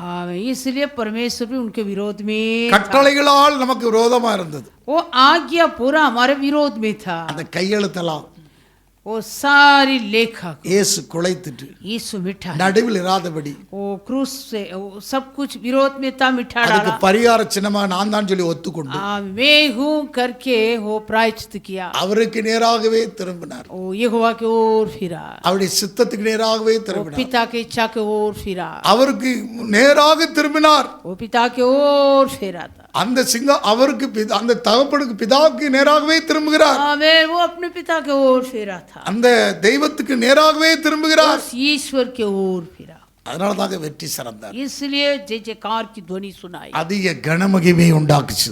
मैं वो बहुत महत्वपूर्ण महिमा पाया இங்க பாருங்க, உபத்திரம் லேசாக மாறி அதிகமான கனமகிமை இயேசு இந்த பூமியிலே மரித்தோர்ந்து உயிரோடு எழுப்பி பிதாவின் சிங்காசனத்திலே வெற்றி சிறந்தார். यीशु का उपद्रव हल्का सा हो गया यीशु मरे हुए से जिलाया पिता के அந்த सिंहासन में வெற்றியை தான் நாம் அனுபவிச்சுட்டு இருக்கிறோம். उस जय को हम अनुभव நமக்கு அப்படிப்பட்ட வெற்றி உண்டு. हमें भी ऐसे अनुभव मिला। நாம் அவரிடத்திலேயே திரும்ப வேண்டும். हम उसी के ओर फेरना அப்ப இயேசு வாழ்ந்த வாழ்க்கை அந்த சத்தியத்துக்கு நேராகவே நம்ம திரும்ப வேண்டும். हमें जो यीशु ने जिया था उस सत्य के ओर हम भी फेरना। ஆகவே பிரிவினையை உண்டாக்குறது என்னது? அக்கிரமம். इसलिए जो अलग कर डालता वो क्या है? अपराध। அக்கிரம சிந்தையோடு கூட இருந்தால் நம்முடைய ஜெபம் கேட்கப்படாது. यदि हम अनर्थ विचार में रखेगा तो हमारा प्रार्थना अनसुनी होता है। வேதம் சொல்கிறது, शास्त्र कहता है சங்கீத புத்தகம் 66 அதிகாரம் 18வது வசனம். भजन संगीता சங்கீதம் 66:18. भजन संगीता 66 என் இருதயத்தில் ஜெய்சட் அட்டாரா, என் இருதயத்தில் அக்கிரம சிந்தை கொண்டிருந்தேனானால் ஆண்டவர் எனக்கு செவி கொடார். यदि मैं मन में अनर्थ की बात सोचता तो प्रभु मेरी ना सुनता। மெய்யாவே தேவன் எனக்கு செவி கொடுத்தார், என் ஜெபத்தின் சத்தத்தை கேட்டார். परंतु परमेश्वर ने तो सुना है, उसने मेरी प्रार्थना की ओर ध्यान दिया। என் ஜெபத்தை தள்ளாமலும் தமது கிருபை என்னை விட்டு விலகாமலும் இருந்த தேவனுக்கு ஸ்தோத்திரம் உண்டாவதாக. धन्य है परमेश्वर जिसने न तो मेरी प्रार्थना अनसुनी की और न मुझसे अपनी करुणा दूर कर दी। என் இருதயத்தில் அக்கிரம சிந்தை கொண்டானால் என் ஜெபத்தை அவர் கேளார். मैं मन में अनर्थ की बात सोचता तो प्रभु मेरी प्रार्थना को अनसुनी करता। அக்கிரமத்தோடு இருந்து கொண்டு நாம் ஜெபித்து ஒன்றும் தேவனிடத்திலே பெற்றுக்கொள்ள முடியாது.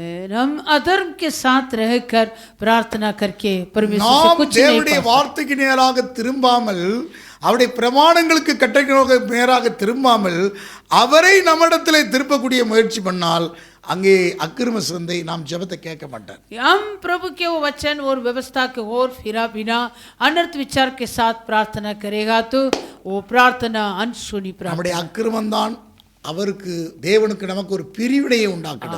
हमारे अधर्म के कारण परमेश्वर और हम दोनों को बीच में अलग कर देता। ஆதியில இருந்து அந்த பிரிவினை உண்டாக்கி வந்தது. वो शुरुआत से लेकर अलग हो गया। நாம் தேவனிடத்திலே திரும்பாமல் அவருடைய கட்டளையை கீழ்ப்படியாம நாம் அவர் நம்ம இஷ்டம் போல நமக்கு சுயமான வாழ்க்கையில திரும்பினால் हम परमेश्वर के ओर फेरा बिना हम अपने स्वयं जीवन के ओर फिरेगा। அவருக்கு நமக்கு இடையில ஒரு பிரிவினை உண்டாகும். परमेश्वर और हम दोनों के बीच में अलग हो जाए। அவருடைய முகத்தை மறைத்து விடுகிறார். फिर वो अपने मुख को भी छिपाता। அவருடைய முகத்துல பிரகாசம் வெளிப்படும் போது நமக்கு கிருபையை அவர் தர்றார். जब उनके मुख से प्रकाश प्रकट होता तब हमें அவருடைய अनुग्रह முகத்துல मिलता। பிரசன்னமாகும் போது நமக்கு சமாதானத்தை தர்றார். जब उनके मुख हमारे होर करे तब हमें शांति मिलता है। இப்படிதான் மோசே ஆசீர்வதிக்க சொன்னார். वैसे ही मूसा भी आशीष दिया। அங்க என்னாம புத்தகத்துல வாசிக்கிறோம். गिनती छठवा என்னாம புத்தகம் 6ஆம் அதிகாரத்தில் நாம் வாசிக்க முடியும். गिनती छठवा என்னாம புத்தகம் 6ஆம் அதிகாரம்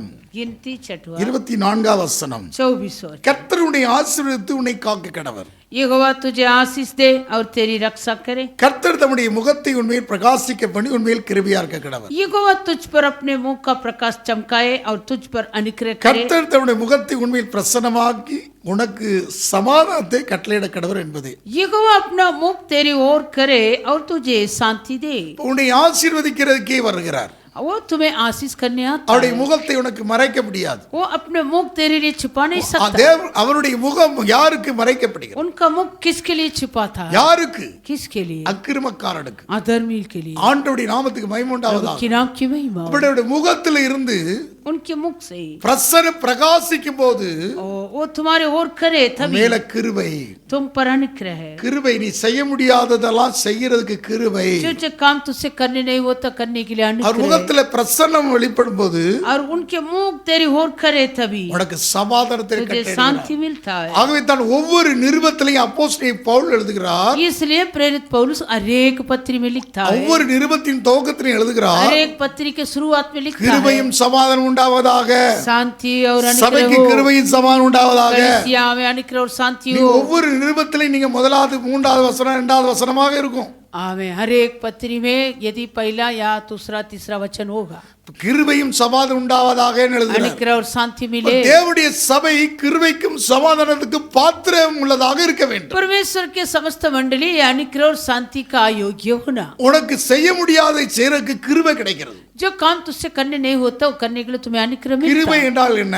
अनुग्रह मतलब क्या? நீ அதுக்கு தகுதி இல்லாதவனாக இருப்பாய், तो वो काम करने योग्य भी नहीं செய்ய लगेगा। தகுதிப்படுத்துறதுக்கு பேர் தான் கிருபை. काम करने के लिए योग्य देता उसका नाम அது अनुग्रह है। சமாதானம் और शांति உனக்கு தொடர்கிறது. तुझे पीछे ஆண்டவருடைய நாமத்துக்கு மகிமை प्रभु உண்டாகட்டும். के नाम की महिमा। அப்ப இப்படிப்பட்ட அந்த அக்கிரமத்தை, அப்ப அவருடைய முகத்தை உனக்கு மறைக்க கூடாது. वो अपना मुख तेरे लिए छिपाना नहीं। அக்கிரமத்தினால் உனக்கு பிரிவினையை உண்டாக்கி முகம் மறைக்கப்படுகிறது. तेरे अधर्म के कारण परमेश्वर से तो ऐसे अलग हो அவருடைய जाता। முகம் மறைக்கப்பட்டதுனால தான் उनको मुख छिपाया इस कारण ஏதேனை விட்டு அவர்கள் வெளியேற்றப்பட்டார்கள். वो लोग अदन से बाहर निकल गए, சுயமான வாழ்க்கையை, தன் இஷ்டம் போல வாழ்க்கையை துவங்கப்பட்டது. अपने मार्ग लेकर वो लोग चलने लगा। ஆனால் परंतु அந்த அக்கிரமத்திலிருந்து वो अधर्म से, அவருடைய கிருபையாக वो अनुग्रह से நம்ம மேல தேவன் இறக்க வைத்து हम पर प्रभु अनुग्रह நம்மை करता, மீட்டிருக்கிறார். हमें छुड़ा। அப்ப அவருக்கு நேராகவே நாம் எப்பவும் திரும்ப வேண்டும். इसलिए हम सर्वदा उनके ओर ताकना। ஆண்டவருடைய அந்த தேவனுடைய அந்த கிருபை நமக்கு எப்போதும் உண்டு. उस परमेश्वर का अनुग्रह हमारे लिए सर्वदा मिलेगा। அதுதான் நாங்க எபேசியர் 2ல வாசித்தோம். वही एपीसी दूसरा अध्याय में पढ़ा, எபேசியர் 2:4ல வாசித்தோம். एपीसी दूसरा தேவனுடைய 4। இரக்கத்தின் ஐஸ்வர்யம் உள்ளவராய் நம்மில் அன்பு கூர்ந்த தம்முடைய மிகுந்த அன்பினாலே परंतु जो परमेश्वर ने दया का धनी है, अपने उस बड़े प्रेम के कारण அக்கிரமங்களில் மரித்தவர்களாக இருந்த நம்மை கிறிஸ்துவோடு கூட உயிர்ப்பித்தார். जब हम अपराधों के कारण मारे हुए थे, हमें मसीह के साथ जिलाया। கிருபையினாலே ரட்சிக்கப்பட்டீர்கள். अनुग्रह ही से उद्धार हुआ। அப்ப நாம் எதற்கு நேராக திருப்பப்பட்டிருக்கிறோம்? इसलिए हम अब किसके ओर ताकना? அக்கிரமத்திலே மரித்தவர்களாக இருந்த நாம் हम अपने अपराधों के कारण मारे அவருக்கு थे, நேராக திருப்பப்பட்டோம். उनके ओर ताकना। அந்த மிகுந்த அன்பினாலே, उस बड़े प्रेम के அந்த कारण, மிகுந்த அன்பு, वो बड़े அந்த प्रेम, மாறாத அன்பு, उस अटल प्रेम, அந்த மாறாத அன்புக்கு நேராகத்தான் எப்போதும் திரும்ப. हम सर्वदा उस अटल प्रेम के ओर ताकना। அப்படி திரும்பாதவர்கள் वैसे जो कोई नहीं फिरता, வேதம் சொல்லுது அக்கிரமக்காரர்கள். शास्त्र कहता कुकर्मी। இயேசு யாரை பார்த்து சொன்னார் यीशु किसके அக்கிரமக்காரன்? ओर कुकर्मी करके कहा? இயேசு சொன்னார் பிதாவின் சித்தத்தை செய்யாதவன் ஒருவரும் அக்கிரமக்காரன். इसने कहा जो कोई पिता का इच्छा पूरा नहीं करता वो सब कुकर्मी है। மத்தேயு 7:21 இருந்து வாசிக்கிறோம். मत्ती 7वां अध्याय 21 वचन। Matthew 7:21 பரலோகத்திற்கு என் பிதாவின் சித்தத்தின்படி செய்கிறவனே பரலோகராஜ்யத்தின் பிரவேசிப்பானே அல்லாமல் என்னை நோக்கி கர்த்தாவே கர்த்தாவே என்று சொல்லுகிறவன் பிரவேசிப்பதில்லை. आमेन, हालेलुया। छठवां मत्ती 21 छठवां 7:21 7 जो मुझसे ये प्रभु कहता है, उनसे से हर एक स्वर्ग के राज्य में प्रवेश न करेगा, परंतु वही जो मेरे स्वर्गीय पिता का इच्छा पर चलता है। அந்நாளில் அநேகர் என்னை நோக்கி கர்த்தாவே கர்த்தாவே நாமத்திலே தீர்க்கதரிசனம் உரைத்தோம் அல்லவா, உமது நாமத்தினாலே பிசாசுகளை துரத்தினோம் அல்லவா, உமது நாமத்தினாலே அநேக அற்புதங்களை செய்தோம் அல்லவா என்பார்கள். उस दिन बहुत से लोग मुझसे कहेंगे, हे प्रभु क्या हमने तेरे नाम से पोशीदानी नहीं की, और तेरे नाम से दुष्ट आत्मा को नहीं निकाला, और तेरे नाम से बहुत से आश्चर्य काम नहीं किए? அப்பொழுது நான் ஒரு காலம் உங்களை அறியவில்லை, அக்கிரம செய்யக்காரரே என்னை விட்டு அகன்று போங்கள் என்று அவர்களுக்கு சொல்லுவேன். तब मैं उनसे खुलकर कह दूंगा, मैंने तुमको कभी नहीं जाना, हे कुकर्मी करने वाले, मेरे पास से चले जाओ। அக்கிரம செய்யக்காரர்கள்னால் யார்? कुकर्मी करने वाले कौन है? அவருக்கு நேராக திரும்பாமல், उनके ओर फिर பிதாவின் சித்தத்தின் நேராக திரும்பாமல், पिता का इच्छा पर न चलता, நம்முடைய சுய விருப்பத்தை செய்யறவங்க அத்தனை பேரும் அக்கிரமக்காரர். जो कि अपने इच्छा पर चलता हो सब कुकर्म है। அவர்களுக்கு அந்த மாறாதவர் நிச்சயமாக மாறாதவர், அந்த நித்திய தன்மையை வலியுறுத்தி காண்பிக்கிறவர் அவர் முகத்தை மறைத்து விடுகிறார். सचमुच ऐसे लोगों के लिए जो अपने नित्य गुण को जोर देते हुए रहता है, वो अपने मुंह को छिपाता है. இயேசு ஏன் நீங்க முகத்தை மறைக்கிட்டாரு? यहाँ क्यों यीशु अपने मुंह को छिपा அவரை दिया? பார்த்து உங்களை நான் அறியேன்ட்டாரு, முகத்தை மறைக்கிறேங்கிறார். यहाँ यीशु अपने मुंह को छिपा दिया. उन्होंने कहा मैं तुम्हें नहीं जानता. அக்கிரமக்காரர்களே என்னை விட்டு அனுப்பு, நான் உங்களை அறியேன்ட்டார். एक हुक्म करने वाले मेरे पास से चले जाओ, मैं तुम्हें नहीं जानता. அப்ப அவருக்கு நேராக திரும்பாதவர்கள், ये लोग यीशु की ओर नहीं फिरता था. அந்த மாறாதவருக்கு நேராக திரும்பாமல் जो बदलता नहीं उनके ओर नहीं फिरा, ஏதோ இந்த உலகத்துக்கு நேராக திரும்பி இருக்கிறார்கள். वो ऐसे देखी हुई वस्तुओं पर फिरता था. அப்படிப்பட்டவர்கள் தான் वैसे प्रकार के लोग. இங்க இயேசு முகத்தை மறைத்துட்டாரு. यीशु भी अपने मुंह छिपा दिया. இங்க முகத்தை மறைத்து பேசுகிறார். मुंह छिपा के बात करते. உனக்கு யாருன்னே தெரியாதுப்பா, हमें तुमको मैं कभी नहीं जानता. அப்படிதான் சொல்றாரு. ஒரு காலம் நான் உன்னை அறியலப்பா. मैंने तुमको कभी नहीं जाना. எவ்வளவு வேதனைப்பட்டிருப்பான். वो कितने दर्द पाया. நான் உன்னை தெரியவே தெரியாது. मैं तुम्हें नहीं जानता. அல்லேலூயா. हालेलुया. தெரியாது. पहचान नहीं तो मुझे. ஐசக்கு உன்னை எனக்கு என்ன தெரியாது, ऐसक मैं तुझे पहचान नहीं, அப்படி சொல்லிடுவாராம். वैसे कहेगा तो. நான் தெரிஞ்சிருந்தோம் எனக்கு தெரியாது, எனக்கு தெரியாதுப்பா. अभी अय्या को ऐसा को मालूम है, जानता है, लेकिन ऐसा मैं तुम्हें यार, नहीं जानता, यार, पहचानता यार, नहीं. तू कौन है, मैं पहचानता नहीं. அப்படி சொல்லுது வேதம். वैसे முகத்தை कहेगा, மறைச்சிறாரு. मुंह को छिपा देगा. அல்லேலூயா. हालेलुया. அப்ப யார் அவரிடத்துல நாம் திரும்பணும். हम उनके ओर फेरेंगे. அதனால தான் என்னிடத்தில் திரும்புங்கள், அப்பொழுது உங்களிடத்தில் திரும்பும். इसलिए मेरे ओर फिरो, मैं भी மாறாத तुम्हारे ओर வார்த்தைக்கு நேராக திரும்பு. फिरूं. वो जो बदलता नहीं उन वचन के ओर फिरो. நீ வேற எதுக்கோ இந்த காண்கின்றதை நோக்கி திரும்பிராத. तो और किसी देखी हुई वस्तुओं पर नहीं, காணாத अनदेखी हुई, காணாதவர்களை நோக்கி திரும்பு. अनदेखी वस्तुओं पर मन लगाओ. அல்லேலூயா. हालेलुया. அதான் அந்த வார்த்தைக்கு நேராக திரும்பு. वचन के ओर फिरो. காண்கின்றது அனித்தியம், காணாதோ நித்தியம். देखी हुई वस्तु थोड़ी दिन के लिए, अनदेखी हुई वस्तु बने रहता. அற்புதத்துக்கு நேராக காண்கின்ற அற்புதத்துக்கு நேராக திரும்பிராத. देखी हुई अद्भुत चमत्कार के ओर मत फिरो. பெற்றதை நோக்கி திரும்பிராத. जो जो तू पाया उसी के ओर मत थाको. அந்த தந்தவரை நோக்கி திரும்பு. जो तुम्हें दिया उस सृजनहार को ओर फिरो. இன்றைய திருச்சபை பெற்றுக்கொண்டதுக்கு நேராக திரும்பி விடுறது காண்கிறதுக்கு நேராக. आजकल का मंडली देखी हुई वो अद्भुत चमत्कार के ओर फेरता है. அன்றைக்கு இஸ்ரவேல் ஜனங்கள் வனாந்தரத்திலே 40 நாளை 40 வருஷமா மாட்டினதுக்கு அதுதான் காரணம். उन दिनों में इजराइल लोग जंगल में 40 दिन को 40 वर्ष बनाए, कारण यही है. பெற்றுக்கொண்டதுக்கு நேராகவே திரும்புகிறார்கள். जो पाए थे उसी के ओर देख रहा था. அந்த காணாத தெய்வத்தை மேல அவர்கள் விசுவாசம் வைக்கவில்லை. अनदेखी हुई वो ईश्वर पर आशा नहीं रखा. உனக்கு செங்கடலை இரண்டாக பிளந்து வெளியே கொண்டு வந்தவர், तुम्हें लाल समुद्र को 2 भाग करके வனாந்தரத்திலே लेकर आया மன்னாவை புசித்தவர், और जंगल में मन्ना को खिलाया, காடையை போட்ட இறைச்சியை போட்டவர், मांस को डाला है, கற்பாறையின் தண்ணீரை தந்தவர். चट्टान से पानी आया. அவரை விசுவாசிக்க முடியாத காரணம் என்ன? उस पर विश्वास नहीं. மீண்டும் மீண்டும் இவன் முறுமுறுத்து ये लोग बार बार कुड़गुड़ा के காண்கின்றதுக்கு நேராகவே திரும்ப. देखी हुई वस्तु के ओर ताका. மோசே காணாத நேராக திரும்புகிறார். लेकिन मूसा वो अनदेखी हुई ईश्वर के ओर அவருக்கு ताका. நேராக திரும்புகிறார். उसी के ओर ताका. அப்படி திரும்பின இவர்கள் தவறாக திரும்பினால தான் ये इजराइल लोग गलती से देखी हुई वस्तुओं पर देखा, इसलिए இவர்களை வனாந்தரத்தில் அழிக்கப்பட்டார்கள். ये लोग जंगल में मर चुके. பூமி விழுங்கி போட்டது. आमीन. ये भूमि निगल डाला பாம்பு கடிச்சு செத்தார்கள். और सर्प काटा. இந்த முடிவு காலத்துல ये अंतिम இருக்கக்கூடிய திருச்சபைக்கு दिन के कलीसिया அதை எச்சரிக்கையாக எழுதுகிறார். दृष्टांत में लिखा है. நிற்கிறேன் என்று சொல்லுவன் விழாதிருப்படி इसलिए जो कहता है मैं खड़ा हो रहा हूँ, हम सावधान रहना है. வேதத்தில் அதை சொல்லித்தான் எச்சரிக்கிறார்.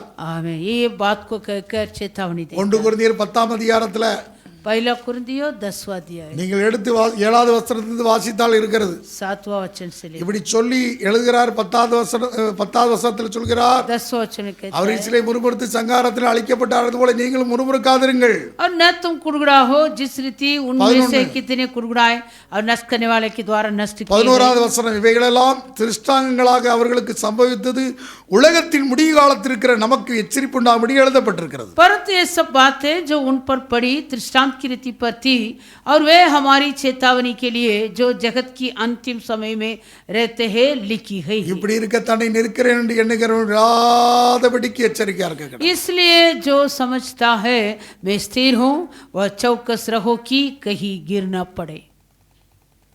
அவருக்கு நேராக திருப்பப்பட வேண்டும். उनके ओर फेरेंगे। லோத் மனைவி நினைத்துக் கொள்ளுங்கள், திரும்பி விட்டால். लूत की पत्नी को स्मरण करो, वो फिर देखी वस्तुओं पर फेरती, திரும்பி விட்டால். वो मुड़ गई இங்கே ஆண்டுடைய சமூகத்துல प्रभु की सम्मुख में। அந்த மாறாவதரை நோக்கி திரும்ப வேண்டும். आमें उस बदलता नहीं यहोवा के ओर அப்படி திருப்பப்படாமல் இந்த பூமிக்குரியதை அழிந்து போகிற போஜனத்திற்காக அல்ல, நித்திய ஜீவன் வரை நிலைநிற்கிறதுக்காகவே கிரியை செய்யுங்க.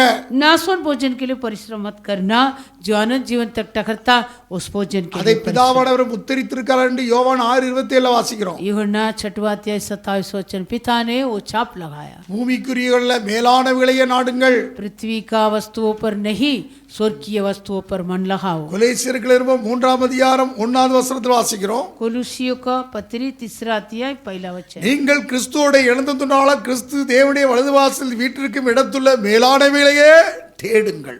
अतः जब तुम मसीह के साथ जिलाए है तो स्वर्गीय वस्तुओं की खोज में रहो जहाँ मसीह विद्यमान है और परमेश्वर की दाहिनी ओर बैठा है। ஆகவே தான் முதலாவது தேவனுடைய ராஜ்யத்தை நீதி தேடுங்க, சகலம் உங்களுக்கு கூட கொடுக்கப்படட்டும். इसलिए वचन कहता पहले परमेश्वर के राज और उसके धर्म के खोज में हो, सभी நீ सारी முதலாவது वस्तु तुम्हें அவரையே मिल जाए। அவருக்கு நேராக திரும்பிடுவோம். तो पहले उस वचन के ओर फिरो।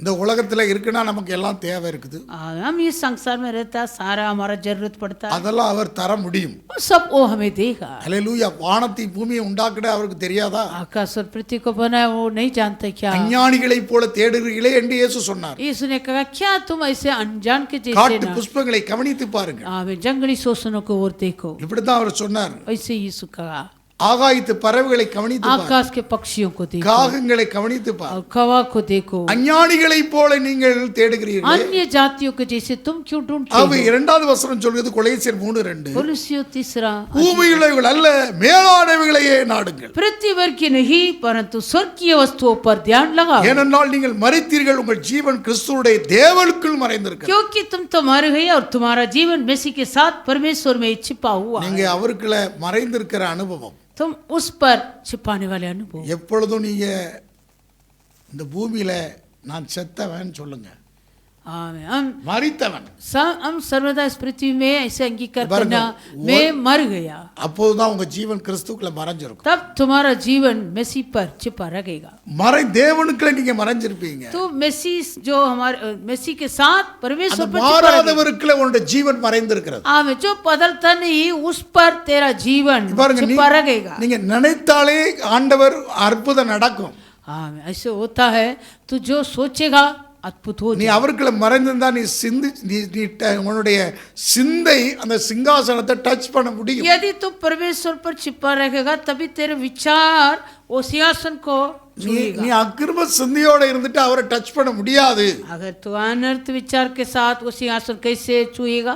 நீ எப்போது நீ இந்த பூமியில, அதனாலதான் அப்போஸ்தலன் பவுல் சொல்கிறாரு, इसलिए प्रेरित पौलुस कहा, அதாவது உலகம் எனக்கு மரித்திருக்கிறது என்று சொல்கிறார். आमीन। ये संसार मेरे लिए मर गया। கலாத்தியர் 6ஆம் அதிகாரம் 14ஆம் வசனத்தில் சொல்கிறார், गलातियों 6वां अध्याय 14 वचन, நானோ நம்முடைய கர்த்தராகிய இயேசு கிறிஸ்துவின் சிலுவை குறித்து இல்லாமல் வேற ஒன்றை குறித்து மேன்மை பாராட்ட இருப்பேனாக.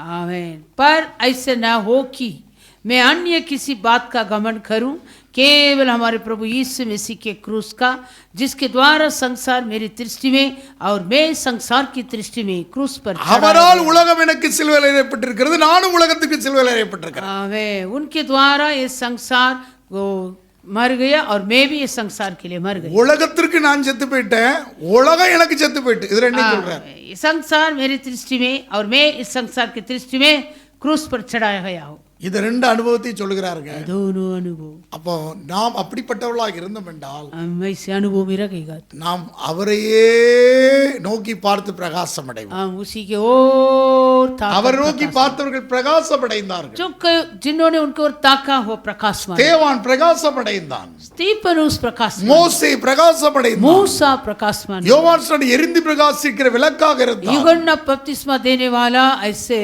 இயேசு கிறிஸ்துவின் முகத்துடைய பிரகாசம் பிரகாசம் பவுலுடைய முகத்துல பிரகாசம், இருதயத்துல பிரகாசம். आमीन। यीशु मसीह के वो चेहरा का प्रकाशमान वो प्रेरित पौलुस के हृदय पर प्रकाश। ஆண்டவருடைய நாமத்துக்கு மகிமை உண்டாவதாக। प्रभु के नाम அப்ப நாம் அந்த மாறாதவருக்கு நேராக திரும்ப வேண்டும், इसलिए हम उस कभी बदलता அந்த नहीं, வார்த்தைக்கு நேராக திரும்ப வேண்டும், वचन के ओर फेरे, காண்கின்றதற்கு நேராக காணாதவை நோக்கி திரும்ப வேண்டும்। देखी हुई वस्तु पर नहीं, अनदेखी हुई वस्तु அதாவது இந்த உலகத்துல इस संसार में ஒன்று அடைந்துட்டோம்னு சொன்னா அதை நோக்கி போயிடக்கூடாது, अगर हम एक को पा लिया उसी को அதை नहीं जाना, தந்தவரை நோக்கி जो மகிமைப்படுத்தணும்। वो चीज को दिया உன்னை उनको और பெற்றுக்கொண்டனா महिमा। அந்த அதுதான் நம்ம ஆண்டவரை துதித்து ஸ்தோத்திரித்து மகிமைப்படுத்துகிறோம்। इसलिए हम उस पर परमेश्वर का स्तुति धन्यवाद के साथ महिमा बढ़ाता है। துதி ஸ்தோத்திரம் பாட்டு ஆராதனை எதுக்கு? स्तुति धन्यवाद गीत आराधना सब क्या के लिए? அவரை மகிமைப்படுத்துகிறோம்। उनको महिमा बढ़ा। அல்லேலூயா। हालेलुया। அதனாலதான் அங்கே ரோமர்கள் நிருபத்திலே அவர்கள் மகிமைப்படுத்தாமல் ஸ்தோத்திரியாமல் இருந்தார்களாம்। आमीन। रोमियो के पत्र में वो लोग महिमा नहीं बढ़ाया, धन्यवाद नहीं किया। ரோமர் 1:21 வாசிக்கலாம்। रोमियो पहला अध्याय 21 அவர்கள் தேவனை அறிந்தும் அவரை தேவனென்று மகிமைப்படுத்தாமலும் ஸ்தோத்திரியாமல் இருந்து தங்கள் சிந்தைகளினாலே வீணரானார்கள், உணர்வில்லாதவருடைய இருதயம் இருளடைந்தது।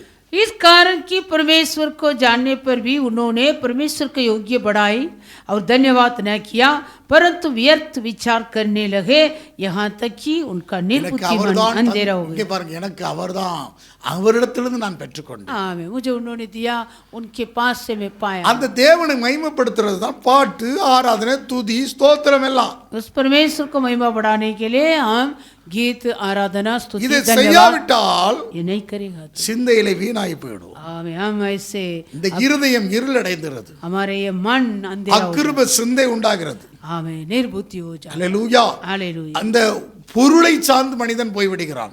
आमीन। वो जो पाया उस वस्तु के ओर मन लगा। காணாதவை நோக்கி பதிலாக காண்கின்றதை நோக்கி போயிடுறான்। आमीन। वो अनदेखी पर नहीं, देखी वस्तु पर मन लगाता। காணாதவரை நோக்கி अनदेखी के அந்த ओर। இருதயம் அவரோடு கூட லயித்து போய் இணைஞ்சிருப்பாருங்க। आमीन। वो मन उसी के साथ लगते रहता। அங்கேதான் சிங்காசனத்திலிருந்து தூதர்கள் வல்லமை அதிகாரத்தெல்லாம் அவர் கட்டளை இடுகிறார்। वो सिंहासन से वो फरिश्ते आज्ञा अधिकार को आज्ञा देता। சபைக்கு கீழ்ப்பட்டிருக்கிறது, वो सब मंडली நம்ம का दिन, ஒவ்வொருவருக்கும் हम கீழ்ப்பட்டிருக்கிறது। सभी का दिन में। அல்லேலூயா। हालेलुया। அப்ப தேவனுடைய சபை இருள் அடைஞ்சிடக்கூடாது। परमेश्वर का कलीसिया अंधेरा नहीं होना। ஜனங்கள் இருளா இருந்தா சபை இருளு। यदि विश्वासी लोग अंधेरे में रहेगा तो कलीसिया भी अंधेरा। தேவனுடைய முகத்தினுடைய பிரகாசம் வராது, फिर परमेश्वर का मुंह का प्रकाश नहीं தேவனுடைய चमकेगा। முகத்துடைய பிரசன்னம் வராது, परमेश्वर मुंह को अपने ओर न करे, இருளாகிறது। अंधेरा हो जाए। ஆவிக்குரிய சபையினால் आत्मिक कलीसिया பிரகாசமும் பிரசன்னமும் வெளிப்படும், प्रकाशमान होता और प्रसन्न, முகத்தை மறைக்க மாட்டார்। मुंह को छिपाए, அவருக்கு நேராக திருப்பப்பட வேண்டும்। उनका ओर फेरना है। அப்படி அவருக்கு நேராக திருப்பப்படாதவர்கள் ஆதியில இருந்தே அக்கிரமக்காரர்கள், और जो कोई उनके ओर न फेरता वो शुरुआत से लेकर कुखर அவரை புரட்டுகிறார்கள்। वो उलटता है, அவர் தேவனை விட்டு பிரிவினை உண்டாக்கி விடுகிறது। वो परमेश्वर से अलग हो जाए। தேவனுக்கு நமக்குள்ள ஒரு பிரிவினை என்னது? அக்கிரமம் தான் பிரிக்குதுங்க। और परमेश्वर हम दोनों को क्या है, हमारे अधर्म अपराध है, अलग कर देता। எடுத்துக்காட்டாக 2 காரியத்தை பார்த்து நான் முடிக்கலான்னு இருக்கிறேன்। अभी 2 विषय को देख के हम खत्म। அதுக்கு 1 மணி நேரம் ஆகுமே, எடுத்து வாசிக்கலாம்। யோசுவாவின் புத்தகம் यहोशू के पुस्तक, எடுத்துக்கலாம்। யோசுவாவின் புத்தகத்துல यहोशू का पुस्तक வாசிக்கலாம்। யோசுவாவின் புத்தகம் 7वां अध्याय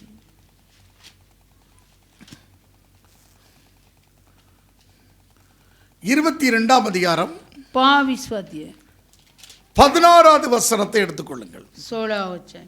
எல்லாம் எடுத்துக்கொள்ளும்। யோசுவாவின் புத்தகம் 22:16। यहोशू 22वां अध्याय 16 वचन। நீங்கள் இந்நாளிலே கர்த்தரை பின்பற்றாதபடிக்கு புரண்டு இந்நாளிலே கர்த்தருக்கு விரோதமாய் கலகம் பண்ணும்படியாக உங்களுக்கு ஒரு பலிபீடத்தை கட்டி இஸ்ரவேல் தேவனுக்கு விரோதமாக பண்ணின இந்த துரோகம் என்ன?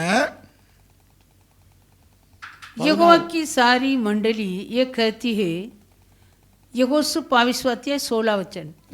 यहोवा की सारी मंडली ये कहती है, तुमने इज़राइल के परमेश्वर यहोवा का एक ऐसा विश्वासघात किया, आज जो तुमने एक वेदी बना ली है, इसमें तुमने उसके पीछे चलना छोड़कर उसके विरुद्ध आज बलवा किया है। 17வது வசனத்தை வாசித்தா ரொம்ப முக்கியம் இருக்கு। பேயோரின் அக்கிரமம் நமக்கு போதாதா? கர்த்தருடைய சபையிலே வாதை உண்டாயிருந்தது, இந்நாள் வரைக்கும் நாம் அதில் நின்று நீங்கி சுத்தமாகவில்லையே. 17 बच्चे सुनो, बोर के विषय का अदन हमारे लिए कुछ कम था, यद्यपि यहोवा की मंडली को भारी दंड मिला तो भी आज के दिन तक हम उस अदन से छूटे नहीं हुए. பேயோரின் குமாரனாகிய யாரு? பீலையாம். ये पोर का पुत्र कौन है? बिलाम. பேயோர்னா யாருங்க? பேயோரின் குமாரனாகிய பீலையாம். पोर के विषय मतलब कौन है? இங்க ஒரு बिलाम. தீர்க்கதரிசி அக்கிரமக்காரனாக சொல்லப்பட்டது. यहाँ एक बिलाम के बारे में कहता है वो अदन. அவன் निमित्तமாக சபையில் வாதை உண்டானதாக என்னாகம புத்தகம் 25ஆம் அதிகாரத்தில் வாசிக்கிறோம். गिनती का पुस्तक 25वां अध्याय में ये बिलाम के द्वारा समस्त मंडली में विपत्ति आया करके पढ़ रहा है. ஆண்டவருடைய நாமத்துக்கு மகிமை உண்டாவதாக. प्रभु की नाम की महिमा. அங்கே என்னாகமம் 25ஆம் அதிகாரத்தில் அந்த வாதையை குறித்து பார்க்கிறோம். படிக்க வேண்டாம், இப்போ அது நம்ம அதுக்கப்புறம் வருவோம். என்னாகமம் 25ல அந்த வாதையை குறித்து சொல்லப்பட்டிருக்கு. गिनती 25वां अध्याय में विपत्ति के बारे में. அடுத்தது நீங்கள் யோசுவா 22:20 எடுத்து வாசிங்க. यहोशू 22 में 20 को पढ़ेंगे. சேராவின் குமாரனாகிய ஆகான் சாபத்தியலான பொருளை குறித்து துரோகமணியினாலே இஸ்ரவேலின் சபை மேலெல்லாம் கடுகோபம் வரவில்லையா? அவன் ஒருவன் மாத்திரம் தன் அக்கிரமத்தினாலே மடிந்து போகவில்லை என்று கர்த்தராகிய சபையார் எல்லாரும் சொல்ல சொன்னார்கள் என்றார்கள். देखो, जब जेरा के पुत्र आखान ने अर्पण की हुई वस्तुओं के विषय में विश्वासघात किया, तब क्या यहोवा का कोप इज़राइल की पूरी मंडली पर न भड़का और उस पुरुष के अधर्म का प्राण दंड अकेले उसी को नहीं मिला? இது யோசுவா 6ஆம் அதிகாரம் 7ஆம் அதிகாரத்திலே பார்க்க முடியும். ये संभव हम यहोशू 6वां और 7वां अध्याय में पढ़ सकते இங்க हैं. கவனிங்க, ஒருவனுடைய அக்கிரமத்தின் மீறுதலினாலே एक व्यक्ति के अधर्म के कारण முழு சபைகளையும் வாதை, समस्त मंडली पर विपत्ति आया. ஒருவனுடைய மீறுதலினாலே, ஆதாமுடைய மீறுதலினாலே முழு உலகத்துக்களையும், एक मनुष्य आदम के आज्ञा न मानने से सारी जगत பிரிவினையை உண்டாக்கி अलग होकर, தேவனை விட்டு பிரிந்து परमेश्वर से अलग होकर திருப்பப்படாத ஒரு கூட்டமாக இருந்தோம். आवे न लौटा हुआ झुंड था. ஒருவனுடைய மீறுதலினால தான் இந்த பூமியிலே என்ன வந்தது? एक मनुष्य के अपराध के मारे इस पृथ्वी में मरण आया. சாபமும் மரணமும் வந்துச்சு. साप और मरण राज्य किया. பாவமும் மரணமும் வந்துச்சு. पाप और मरण राज्य किया. அதனாலதான் இந்த முழு உலகத்திலேயும் மனுக்குலத்தினுடைய அழிவை பார்க்கிறோம். इसलिए सारी जगत में मानव जात के नाशवान का हम देखते हैं. அதுதான் ரோமர் 5ல சொல்கிறார், 15ஆம் வசனத்திலிருந்து 19ஆம் வசனம் வரை. रोमियो 5वां अध्याय में 15 वचन से लेकर 19 वचन. ஒருவன் ஒருவன் என்று சொல்லப்பட்டிருக்கு. एक एक करके लिखा है. சிங்கிள் மெனி என்று 6 தடவை சொல்லப்பட்டிருக்கு. एक बहुत करके 6 बार दिया. அதாவது ஒருவன் அநேகர் என்று சொல்லப்பட்டிருக்கு. एक मनुष्य बहुत लोग, एक मनुष्य ஒருவனுடைய அக்கிரமத்தின் மீதுதான் அநேகர் மரித்தார்கள். एक मनुष्य के अपराध के कारण बहुत सारे लोग मर चुके. ஒருவனுடைய இங்கே ஒருவனை குறித்து சொல்லப்பட்டிருக்கிறது யாரு? यहाँ एक के बारे में दिया वो कौन है? பிழையாம், பேயோரின் குமாரனாகிய பிழையாம் நிமித்தமாக और के पुत्र है बिलाम. முழு சபைக்கிளையும் வாதை, समस्त मंडली में विपत्ति. ஒருவனுடைய மீறுதலினாலே, एक का अपराध के कारण, ஒருவனுடைய ஆகானுடைய அக்கிரமத்தினாலே, आदम के अपराध के कारण சபைக்கிலே, समस्त मंडली में கர்த்தருக்கிடையே அங்கே சபைக்கிலே மடிந்து போகிற அனுபவம், आमेन, ऐसे मंडली में मरने वाला अनुभव திருப்பப்படவில்லை. लौटाया नहीं. ஆகான் திரும்பவில்லை. आखान लौट नहीं आया. யோசுவா தான் தடையில விழுந்து கிடக்கிறான், மூங்குப்புற விழுந்து கிடக்கிறான். हमें यहोशू ने मुंह बल गिरा. நீங்கள் இப்ப படிக்கிறதுக்கு நேரம் இல்லை. யோசுவா 7ஆம் அதிகாரத்துல யோசுவா தான் மூங்குப்புற விழுந்து கிடக்கிறான். यहोशू 7वां अध्याय में यहोशू ने मुंह बल गिरा. எப்பா நீ என்ன மூங்குப்புற விழுந்து கிடக்கிற? परमेश्वर ने पूछा, यहोशू तू क्यों ऐसे मुंह बल गिरा? எழுந்திருது, उठ, खड़े हो जा. நீ விழுந்து கிடக்கிற என்னப்பா? आमेन, तू खड़े हो जा, सभी को गिनो. இந்த அக்கிரமம் செஞ்சவன் விழல, जो अधर्म किया है, अधर्म का कारण है, वो नहीं गिरा. அவன் திருப்பப்படவில்லை. वो प्रभु की ओर नहीं फिरा. அங்க வாதை வந்தது. जब विपत्ति आया திருப்பப்பட வேண்டும். फिरना अवश्य है. அக்கிரமத்தை மாறாதவர் அவர். वो बदलता नहीं, மாறாதவருக்கு நேராக திரும்பப்பட वो வேண்டும். बदलता नहीं, उनके ओर फेरना. காண்கின்ற வஸ்துக்கு நேராக திரும்பிட்டான் யார்? இந்த ஆகான். ये आखान देखी वस्तुओं पर मन लगाया. அது சாபத்தீடானதை எடுக்க வேண்டாம் தேவன் சொன்னார் 6ஆம் அதிகாரத்துல. मैं देखो छठवां अध्याय में परमेश्वर ने कहा वो श्रापित वस्तु है, वो எரிகோவை नहीं लेना. செரிகோவை சுட்டரிக்கும் போது சாபத்தீடாத ஒண்ணு எடுக்க வேண்டாம்னு சொன்னாரு. जो यरीहो को आग से जलाएगा तभी जो जो श्रापित वस्तुओं पर இவன் मन எடுத்து- लगाना இவன் है. எடுத்து ஒளிச்சு வச்சுட்டான். लेकिन ये निकाल के छुपा के रख दिया. அங்க அவன் நிமித்தமாக, उनके द्वारा, அவன் அக்கிரம நிமித்தமாக उनके अधर्म के कारण தேவன் சொன்னதை மீறிட்டு परमेश्वर का बात को उल्लंघन करके அவரிடத்துல திரும்பாம परमेश्वर को और नहीं फिरा, இவன் சுயமாக தன்னை அவன் காண்கின்ற இடத்துல காண்கிறதுல திரும்பிட்டான். देखी वस्तुओं पर मन रखा. அங்கதான் நடக்கிறதுங்க. इसलिए அதத்தான் பேரு அக்கிரமம்னு சொல்லப்படுது. इसका नाम अधर्म. அடுத்தது பீலையாமை குறித்து பார்த்தா, और बिलाम के बारे में, பீலையாம் யார்? बिलाम कौन है? அவனை குறித்து பீலையாம் தீர்க்கதரிசி குறித்து சொல்லும் போது, बिलाम पुष्य तत्व, அவர் தீர்க்கதரிசிங்க. वो पुष्य तत्व. அவரை குறித்து சொல்லும் போது उनके बारे में பல தடவை ராஜா வெகுமதி அனுப்பிச்சான் ஆள விட்டு. कई बार वो राजा पालक ने पक्षित भेजा. 23ஆம் அதிகாரத்துல நீங்க வீட்டுல போய் வாசிங்க. गिनती 23वां अध्याय को पढ़ना कर पे जा. நீங்க 23ஆம் அதிகாரத்துல இருந்து வாஸ்தா இருக்கிறது. 23वां गिनती का पुस्तक 23वां अध्याय से पढ़ सकता. அதாவது முதல்ல ஆளத்தான் அனுப்புறான். पहले वो किसी 22ஆம் அதிகாரத்துல இருந்து இருக்கு. 22वां अध्याय से முதல்ல அவன் வெகுமதிகளை அனுப்பிச்சு விட்டான். पहले वो पक्षितों को भेजा. அப்பவும் தேவன் தான் அவனை திருப்பி கொண்டு வருகிறார். आमीन. परमेश्वर ने उनको फेर के लेकर आया. கழுதையை வாயை பேச வச்சார். आमीन. वो गधे मुंह खोल के बात करने लगा. அந்த கழுதை பேசுச்சுங்க. गधा बात किया. தேவன் இவனை திருப்புகிறார். परमेश्वर इनको मोड़ा था. மாறுபாடானதுக்குள்ள போயிட்டான். टेढ़ी अनुभव में चला गया. தேவ இங்க 32 எண்ணாம் 22:32 வாசிக்க முடியும். गिनती 22 में 25. கர்த்தருடைய தூதனார் அவனை நோக்கி, உன் கழுதை எதோட 3 தரம் அடித்ததுன்னு உன் வழி எனக்கு மாறுபாடா இருக்கிறதுனாலே நான் உனக்கு எதிரடியாக புறப்பட்டு வந்தேன். यहोवा के दूत ने उससे कहा, तूने अपनी गधी को 3 बार क्यों मारा? सुन, तेरा विरोध करने को मैं ही आया हूँ, इसलिए कि तू मेरे सामने उल्टी चाल चलता है. கர்த்தர் தான் இவனை திருப்பி திருப்பி கொண்டு வருகிறார். ये बिलाम को परमेश्वर ने बार मुड़ मुड़ के அந்த लाया. பாலாக் ராஜா वो राजा बालक, அவனும் சாதாரண ஆள் கிடையாது. वो भी आसान नहीं. அவன் எப்படிப்பட்டவன்? वो कैसे आदमी है? மறுபடி இவனை இழுக்கத்தான் செய்யறான். वो बार इसको खींचा था. அல்லேலூயா. हालेलुया. பாலாக் ராஜா யாரு? राजा बालक कौन है? மோவாபியருடைய ராஜா. मोवाब का राजा. இவனை எப்படி மீண்டும் கூட ஜனத்தை சபிக்க வைக்கிறதுக்காக அவனை கொண்டு வரணும்னு பார்க்கறான். हमें वो फिर से उन लोगों को साबित देने के लिए बिलाम के द्वारा कार्य किया. அடுத்தது இவனே நேர்ல வந்துறான். अभी बालक आमने सामने आ गया. இவனே நேர்ல 3 தடவை வரான். बालक बिलाम के आमने सामने आ गया. இத ஷார்ட்டா சொல்றேங்க, கவனிங்க. सुनिए. இவனே நேர்ல வந்துறான். बालक आया है ஆனா सीधा. கர்த்தர் தடுத்து நிறுத்தினார். लेकिन यहोवा ने बिलाम को रोका था. கர்த்தர் தான் நிறுத்தினார்.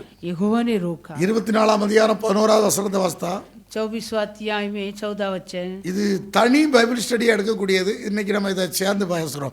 11வது வசனம், ஆகையால் உன் இடத்திற்கு ஓடிப்போ, உன்னை மிகவும் கனமணிவன் என்றேன், நீ கனமடியாதபடிக்கு கர்த்தர் தடுத்தார் என்றான். 11 वचन, इसलिए अब तू अपने स्थान पर भाग जा, मैंने तो सोचा था कि तेरी बड़ी प्रतिष्ठा करूंगा, परंतु अब यहोवा ने तुझे प्रतिष्ठा पाने से रोक रखा है. 10வது வசனத்துல, நீயோ 3 முறை அவர்களை நான் வெகுமதி அனுப்பிச்சோம், நான் உன்னை சபிக்க சொல்லியும் நீ அவங்களை ஆசீர்வதிச்சேன். आमीन. 10 वचन कहता, मैंने तुझे अपने शत्रुओं को साथ देने के लिए बुलवाया, तूने 3 बार उनको आशीष दे दिया. ஏற்கனவே இவனுடைய இருதயம், இந்த தீர்க்கதரிசியுடைய இருதயம் திரும்பலங்க. अभी ये पवित्रता का हृदय नहीं मुड़ा. இவனுடைய இருதயம் ரொம்ப முக்கியங்க, கவனிங்க, திரும்பணும். ये अपने हृदय को मोड़ा नहीं. அவன் சும்மா விடுவானா? वो छोड़ेगा क्या? அடுத்தது மறுபடியும் எப்படியாவது இவனுக்கு போதனையை சொல்லி கொடுக்கறதற்கு வஞ்சிக்கப்பட்டு போயிட்டான். किस रीति से भी इसको ऐसे शिक्षा देने के लिए ये बखा गया. पिला வேதம் சொல்லுகிறது, शास्त्र कहता है. நீங்கள் வாசித்தா இருக்கிறது, யோசுவா 22:17 வாசித்தோம் அக்கிரமம் செஞ்சான்ட்டு. அதே சமயத்தில் நீங்கள் வாசித்தா யோசுவாவின் புத்தகம் 13:22 வாசிக்கலாம். यहोशू पुस्तक 13:22. யோசுவாவின் புத்தகம் 13:22 வாசிக்கலாம். यहोशू 13:22.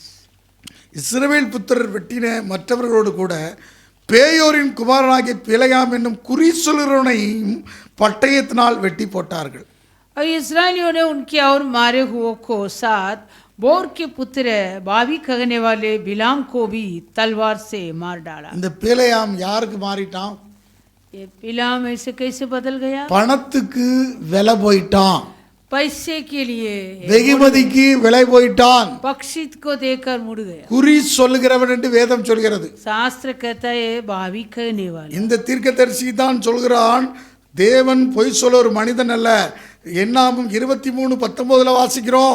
हमें गिनती 23:19 में पढ़ता है. பொய் சொல்ல ஒரு தேவன் ஒரு மனிதன் அல்ல, மனமாற அவர் ஒரு புத்திரனும் அல்ல. அவர் சொல்லியும் செய்யாதிருப்பாரோ, வசனித்து நிறைவேற்றாதிருப்பாரோ என்று சொல்கிறார். हमें इन्होंने कहा ईश्वर मनुष्य ने कि झूठ बोले और न वो आदमी है कि अपनी इच्छा बदले. जो कुछ उसने कहा उसे न करे, क्या वो वचन देकर उसे पूरा न करे? இதோ ஆசீர்வதிக்க கட்டளை பெற்றேன், அவர் ஆசீர்வதிக்கிறார், அதை நான் திருப்பக்கூடாது என்று சொல்கிறான். देख आशीर्वाद ही देने की आज्ञा मैंने पाई है, वो आशीष दे चुका है और मैं उसे नहीं पलट सकता है. அப்படிப்பட்டவன் இங்கே கவனிங்க, வெகுமதி திருப்பிட்டீங்க. ऐसे पलट नहीं सकता था. अभी देखो पक्षित को देखकर पलट गया. சில திருமதி கூட வெகுமதியாக திருப்பிடும். और गई औरतों को भी ऐसे पलट डाल. தேவனுடைய சத்தியத்தை விட்டு திருப்பி இருக்க. परमेश्वर के सत्य से पलट डाले. ஆனா லோத்து, परंतु लूत, வேதம் சொல்லுகிறது லோத்துவ शास्त्र कहता நீதிமான் சொன்னதுக்கு காரணம் தெரியுமா? लूत धर्मी व्यक्ति करके क्यों कहा? லோத்து மனைவி தான் திரும்பினாங்க, லோத்து திரும்பலங்க. लूत की पत्नी ने मोड़ी थी, लोग तो नहीं. அவன் 2 பெண் பிள்ளைகள் வச்சிருந்தான். लूत 2 लड़कियां कर. திருமணமாவுக்கு 2 எங்க பேசி வச்சிருந்த ओ शादी के लिए 2 दामाद लोग, அல்லேலூயா, அவங்கள்ட்ட போய் சொல்லி பார்க்கறான், उन लोग से भी बात किया. மருமக்கமார்ட்ட. हमें दामाद लोग से. ஆனா எந்த வெகுமதியும் மருமக்களும் வெகுமதி கிடையாது, என் மனைவி வெகுமதி கிடையாது. அந்த வெகுமதியோடு கூட அவன் சேர்ந்து கொண்டான். हमें लूत पत्नी के ओर भी नहीं और दामाद के ओर भी मन नहीं लगा. अंधे की वस्तु को मन लगा. அவரிடத்திலே திருமணனால தான் அந்த லோத்துவை புதிய ஏற்பாட்டில் 2 கொரிந்தியர் 2ஆம் அதிகாரத்தில் வாசிக்கும் போது 2 பேதுருல அவரை நீதிமான் என்று சொல்லிட்டார். वो लूत अंधे की यहोवा पर मोड़ा था, इसलिए लूत के बारे में दूसरा पत्रस में लिखा है वो धर्मी है. காணாததை நோக்கி அவன் திரும்பிட்டாங்க. लूत अंधे की वस्तु पर मन லோத்து மனைவி காண்கிறதை நோக்கி திரும்பிட்டான். लूत के पत्नी देखी वस्तु पर சில வெகுமதியை நோக்கி திரும்பிடக்கூடாது. हम ऐसे कहीं बख्शित को और मोड़ना नहीं. இந்த தீர்க்கதரிசி திரும்பிட்டான். ये पवित्रता मुड़ गए, திரும்பிட்டான். புரட்டு வேத புரட்டு. पलट दिया. இங்க பாருங்க, தீர்க்கதரிசி சாமுவேல் தீர்க்கதரிசிய ராஜா புரட்ட முடியலங்க. और पोषकता सामुएल को राजा नहीं पलट सकता. ஆனா இந்த தீர்க்கதரிசி புரட்டப்பட்டுட்டான். परंतु ये पोषकता पलट गया. அதாவது தேவன் யார சவுல ராஜாவாக்குறதுக்கு மனஸ்தாபப்பட்டார். और परमेश्वर साउल को राजा बना के मन में पछतावा हुआ, அவன் செல்வத்தை நிறைவேற்றலை என்று சொல்லிட்டு. क्योंकि उन्होंने उनका परमेश्वर का आज्ञा को पूरा नहीं किया. அப்படிப்பட்ட வேளையில ऐसे समय में சாமுவேல் முழுவதும் அவன் அழுது விண்ணப்பம் பண்ணிட்டு இருக்கிறார். सामुएल सारी रात विनती किया रो रो के. அப்படித்தான் நம்ம வாசிக்க முடிகிறது. அவன் முழுதும் அவன் விண்ணப்பம் பண்ணிக்கிட்டு இருக்கிறான். रात पूरा विनती தேவனை நோக்கி கூப்பிட்டு இருக்கான், கர்த்தரை நோக்கி. प्रभु के ओर पुकारा था. இவன் மறுபடி வாராரு, தீர்க்கதரிசி எழும்பி வாராரு. वापस पवित्रता उठ के आया. இவன் சொல்ற வார்த்தை கேளுங்க. 15ஆம் வசனத்தை வாசிங்க. 1 சாமுவேல் 15ஆம் வசனம். पहला सामुएल 14ஆவது வசனத்தை வாசிங்க. पहला सामुएल சாமுவேல் அப்படி 1 சாமுவேல் 15ஆம் அத்தியாயம் 15वां अध्याय 14वां वचन. அதற்கு சாமுவேல் அப்படியானால் என் காதுகளில், அவன் என்ன சொன்னானா 13ஆவது வசனத்துல, 13वां वचन. சாமுவேல் சவுலிடத்தில் போனான். சவுல் அவனை நோக்கி, நீர் கர்த்தரால் ஆசீர்வதிக்கப்பட்ட கர்த்தருடைய வார்த்தையை நிறைவேற்றினேன்னு சொல்றான்.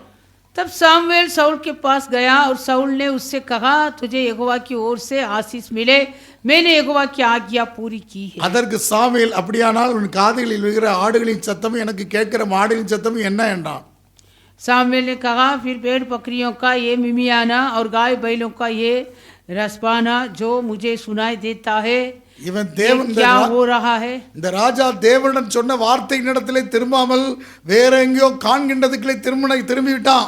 आमीन। ये राजा साउल देखी वस्तु की ओर मन लगाया। அதற்கு சவுல் அமலேக்கியத்தில் இருக்கிற அவைகளை கொண்டு வந்தார்கள். ஜனங்கள் ஆடு மாடுகளின் சகல நலமானவைகளையும் உம்முடைய தேவனாகிய கர்த்தருக்கு பலியிடும்படி தப்ப வைத்தார்கள், மற்றவர்களை முற்றிலும் அழித்து போட்டோம் என்றான். साउल ने कहा वे तो अमलेकियों के यहाँ से आए हैं, अर्थात प्रजा के लोगों ने अच्छी से अच्छी भेड़ बकरियां को रख छोड़ा है। புரட்டி பேசுறான். இதான் புரட்டு வேத यही पलट की बात है। இங்க பாருங்க, वचन को இதுதான் पलट के இந்த ராஜா சொன்னி புரட்டுறான், தீர்க்கதரிசிட்டே புரட்டுறான். पवित्रता के पास ये राजा वचन को தேவனுடைய வார்த்தைக்கு நேராக அவன் திரும்பாம சொன்னதை நிறைவேற்றாம ये परमेश्वर के वचन को और न फिरा है, தீர்க்கதரிசியை தனக்கு நேராக திருப்புறான் वो பாருங்க. पवित्रता का अपने ओर फेरा था। அங்க தீர்க்கதரிசி சொல்ல வார்த்தையை கவனிங்க. पवित्रता ने क्या कर 16 வசனம், அப்பொழுது சாமுவேல் 16 அந்த பேச்சை விடும், இந்த புரட்டு பேச்சை விடையாட்டான். तब सामुएल ने साउल से कहा ठहर जा। கர்த்தர் இந்த ராத்திரியிலே எனக்கு சொன்னதை உனக்கு அறிவிக்கிறேன் என்று சவுலோடே சொன்னான். அவன் சொல்லும் என்றான். और जो बात यहोवा ने आज रात को मुझसे कही है वो मैं तुझको बताता हूँ। उसने कहा कह दे। இங்க பாருங்க, ராஜ்யபாரம் கிழிக்கப்பட்டு அவர் பின்னாலே போறான். आमीन। சாமுவேல் साउल का राज्य को प्रभु फाड़ डाला, लेकिन साउल सामुएल के पीछे गया। தேவன் சொன்னதை பற்றி அவர் மனஸ்தாபப்பட மாட்டாரு, மாறாதவர் அப்படியே தான் செய்வார். आमीन। यहोवा बदलता नहीं, जो अपने जो बात को फिर वापस पछताता भी नहीं। அவர் மாறாதவர், वो बदलता नहीं, அவர் சொன்னதை அப்படியே செய்வார். वो जो कहा वैसी वो இவன் அவர் பின்னாலே போயிட்டு இருக்கிறான். ये साउल सामुएल के पीछे गया। இங்கே கவனிங்க, பிழையாமை போல சாமுவேல் தீர்க்கதரிசி அந்த புரட்டில் போய் மாட்டிக்கிறல மயங்கலை. आमीन। जैसे बिलाम वैसे पवित्रता सामुएल उलट के काम नहीं किया। சாமுவேல் அவரையே சார்ந்த தேவனையே நோக்கி பார்த்துட்டு இருக்கிறார். सामुएल वो अंधे की यहोवा को ओर ताका। அதுதான் ரொம்ப முக்கியம். ஆனா இந்த பிழையாம் தீர்க்கதரிசி परंतु ये बिलाम தேவனிடத்திலே தேவனை நோக்கி பார்க்காதபடி, परमेश्वर को ओर नहीं ताका। அவரிடத்திலே திருப்பப்படாத இவன் இருதயம் आमीन। उनका मन பணத்துக்கு வெகுமதிக்கு விலை போயிட்டான். आमीन। लोभ के लिए पैसे அதுக்கு போய் குறி சொல்றவனா மாறிட்டான். भावी कहने वाला। அதனாலதான் அநீதியின் கூலியை விரும்பினதாக பேதுரு அதை எழுதுகிறார். आमीन। इसलिए बिलाम के बारे में भी पत्रस 2 பேதுரு 2ஆம் அதிகாரம் दूसरा पत्रस दूसरा अध्याय அங்கே அவரை குறித்து சொல்லும்போது வாசிக்கலாம். 14, 15, 16 வசனங்களே வாசிக்கிறோம். 14, 15 और 16 वचन। அந்த அங்கே பொருளாசை குறித்து அதை எழுதுகிறார். वो पैसे के लालच के बारे में लिखा। 15ஆம் வசனத்தில் வாசித்தா, செம்மையான வழியை விட்டு தப்பி நடந்து பேயோரின் குமாரனாகிய பிழையாமின் வழியை பின்பற்ற போனவர்கள் அவன் அநீதியின் கூலியை விரும்பி தன்னுடைய அக்கிரமத்து நிமித்தம் கடிந்து கொள்ளப்பட்டான். பேசாத மிருகமும் மனுஷர் பேச்சை பேசி தீர்க்கதரிசியுடைய மதிகேட்டை தடுத்தது. वे सीधे मार्ग को छोड़कर फटक गए हैं और बहोर के पुत्र बिलाम के मार्ग पर हो, जिसने अधर्म जाना। இவன் ஒரு காரணமாக தான் இருந்திருக்கான் தீர்க்கதரிசி. भविष्यवक्ता बिलाम अधर्म வார்த்தைக்கு நேராக திரும்பாமல் தன்னுடைய சுய விருப்பத்தை செய்யறதுக்கு திரும்புறான் பாருங்க. वचन के ओर नहीं फिरा, अपने इच्छा के अनुसार चलने लगा। பிழையாமுடைய போதகத்தையும் இந்த நாட்களையும் செய்து கொண்டிருக்கிறார்கள். ये बिलाम का शिक्षा आजकल भी हो रहा है। வெளிப்படுத்த விசேஷம் 3:14 வாசிக்கிறோம். 2:14 வாசிக்கிறோம். प्रकाशित वाक्य எடுத்துக்கோங்க, வெளிப்படுத்த 2:14. प्रकाशित वाक्य दूसरा। ஆகிலும் சில காரியங்களை குறித்து உன் பேரில் எனக்கு குறை உண்டு. விக்கிரகங்களுக்கு படைத்தவளை புசிக்கிறதுக்கு வேசித்தனம் பண்ணுகிறதுக்கு ஏதுவான இடரலை இஸ்ரவேல் புத்திரருக்கு முன்பாக போடும்படி பாலாக்கண்மனுக்கு போதனை செய்த பிழையாமுடைய போதகத்தை கைக்கொள்ளும் உன்னிடத்தில் உண்டு. पर मुझे तेरे विरोध कुछ बातें कहनी है, क्योंकि तेरी यहाँ कुछ ऐसे हैं जो बिलाम की शिक्षा को मानते हैं, जिसने बालाक को इजरायलियों के आगे ठोकर का कारण रखना सिखाया कि वे मूर्तियों पर चढ़ाई गई वस्तुओं खाए और व्यभिचार करे। இந்த பாலாக்குக்கு பிழையாம ஒரு போதனை செஞ்சுட்டான். ये बालाक के लिए बिलाम ने एक शिक्षा दी। எதுக்காக? அநீதியின் கூலியை விரும்பி. अधर्म के मजदूरी के लिए। அவன் எப்படி என்ன செய்துட்டான்? क्या किया? அநீதியின் கூலியை விரும்பி குறி சொல்லிட்டான். अधर्म के मजदूर पर प्रेम रख के वो पावी कहा, அந்த அக்கிரமத்தின் நிமித்தமாக, वो अधर्म के कारण, ஒருவனுடைய அக்கிரமத்தின் நிமித்தமாக एक के अधर्म के कारण। அங்கே முழு ஜனத்திற்குள்ளே அழிவாக என்னாம 25 வாசிக்கிறோம். हमें गिनती 25 अध्याय में समस्त मंडली पर विपत्तियां आए। நாம் தேவனிடத்திலே திரும்பாவிட்டால், हम भी उस वचन के ओर न फिरे। தேவன் நம்மை ஒருவனாக தேடி ரட்சித்து அபிஷேகத்தை தந்திருக்கிறார். हमें प्रभु ने हमें ढूंढ के अभिषेक दिया, उधार நாம் दिया। நம்மை தந்த அபிஷேகத்திற்கு பெற்ற அபிஷேகத்தை மனஸ்தாபப்படக்கூடாது. वो पाए वो अभिषेक में हम मन பெற்ற पछताना नहीं। அபிஷேகத்து பாயோ அபிஷேக துரோக் नहीं करना है.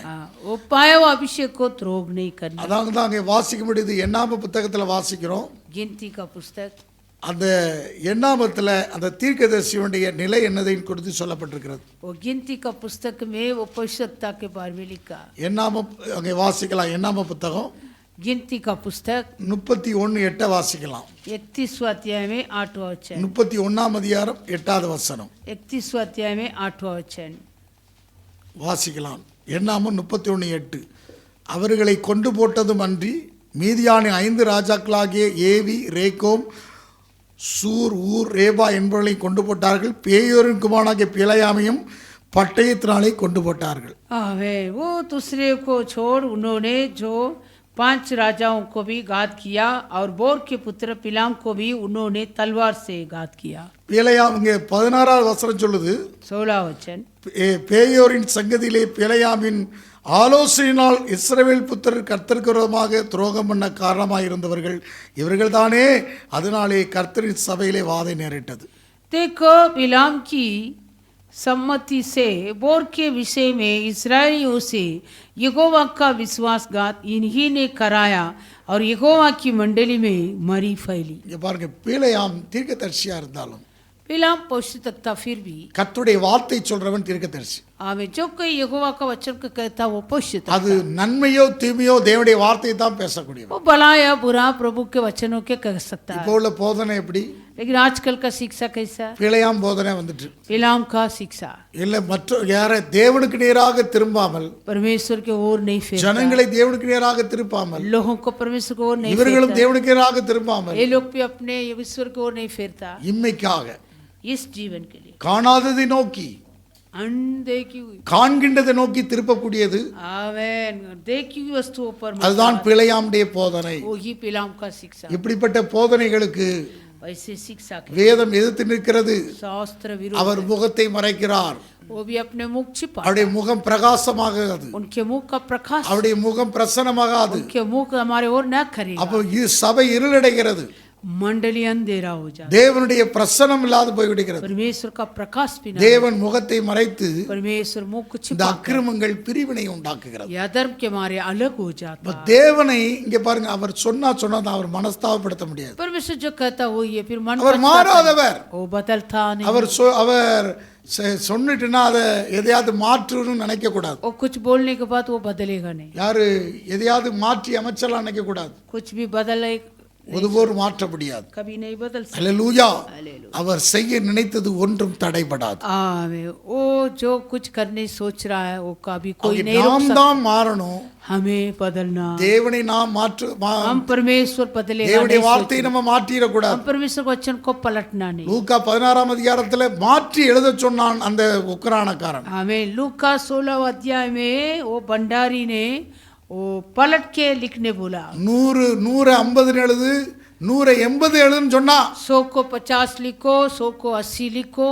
அது எதுக்காக? क्यों ऐसे कहा? அவனுக்கு இறக்குறதுக்கு பலன் இல்லை, கொத்துறதுக்கு பலம் இல்லைன்னு சொல்லி ஈஸியா செஞ்சான்.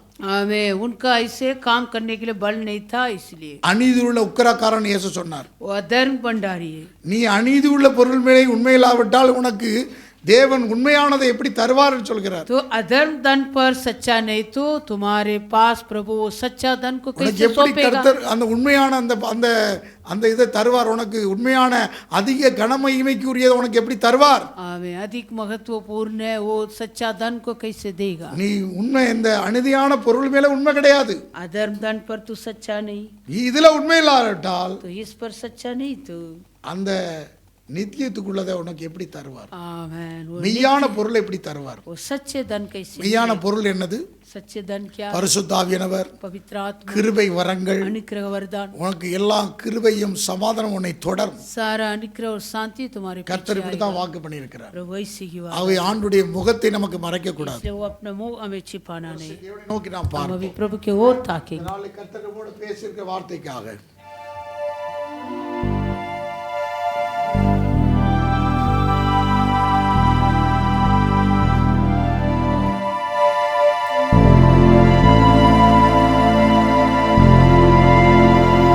உங்க முகத்தை பார்க்கணுமே ஏசையா, உங்க முகத்தை பார்க்கணுமே ஏசையா, உங்க முகத்தை பார்க்கணுமே ஏசையா, உங்க முகத்தை பார்க்கணுமே ஏசையா.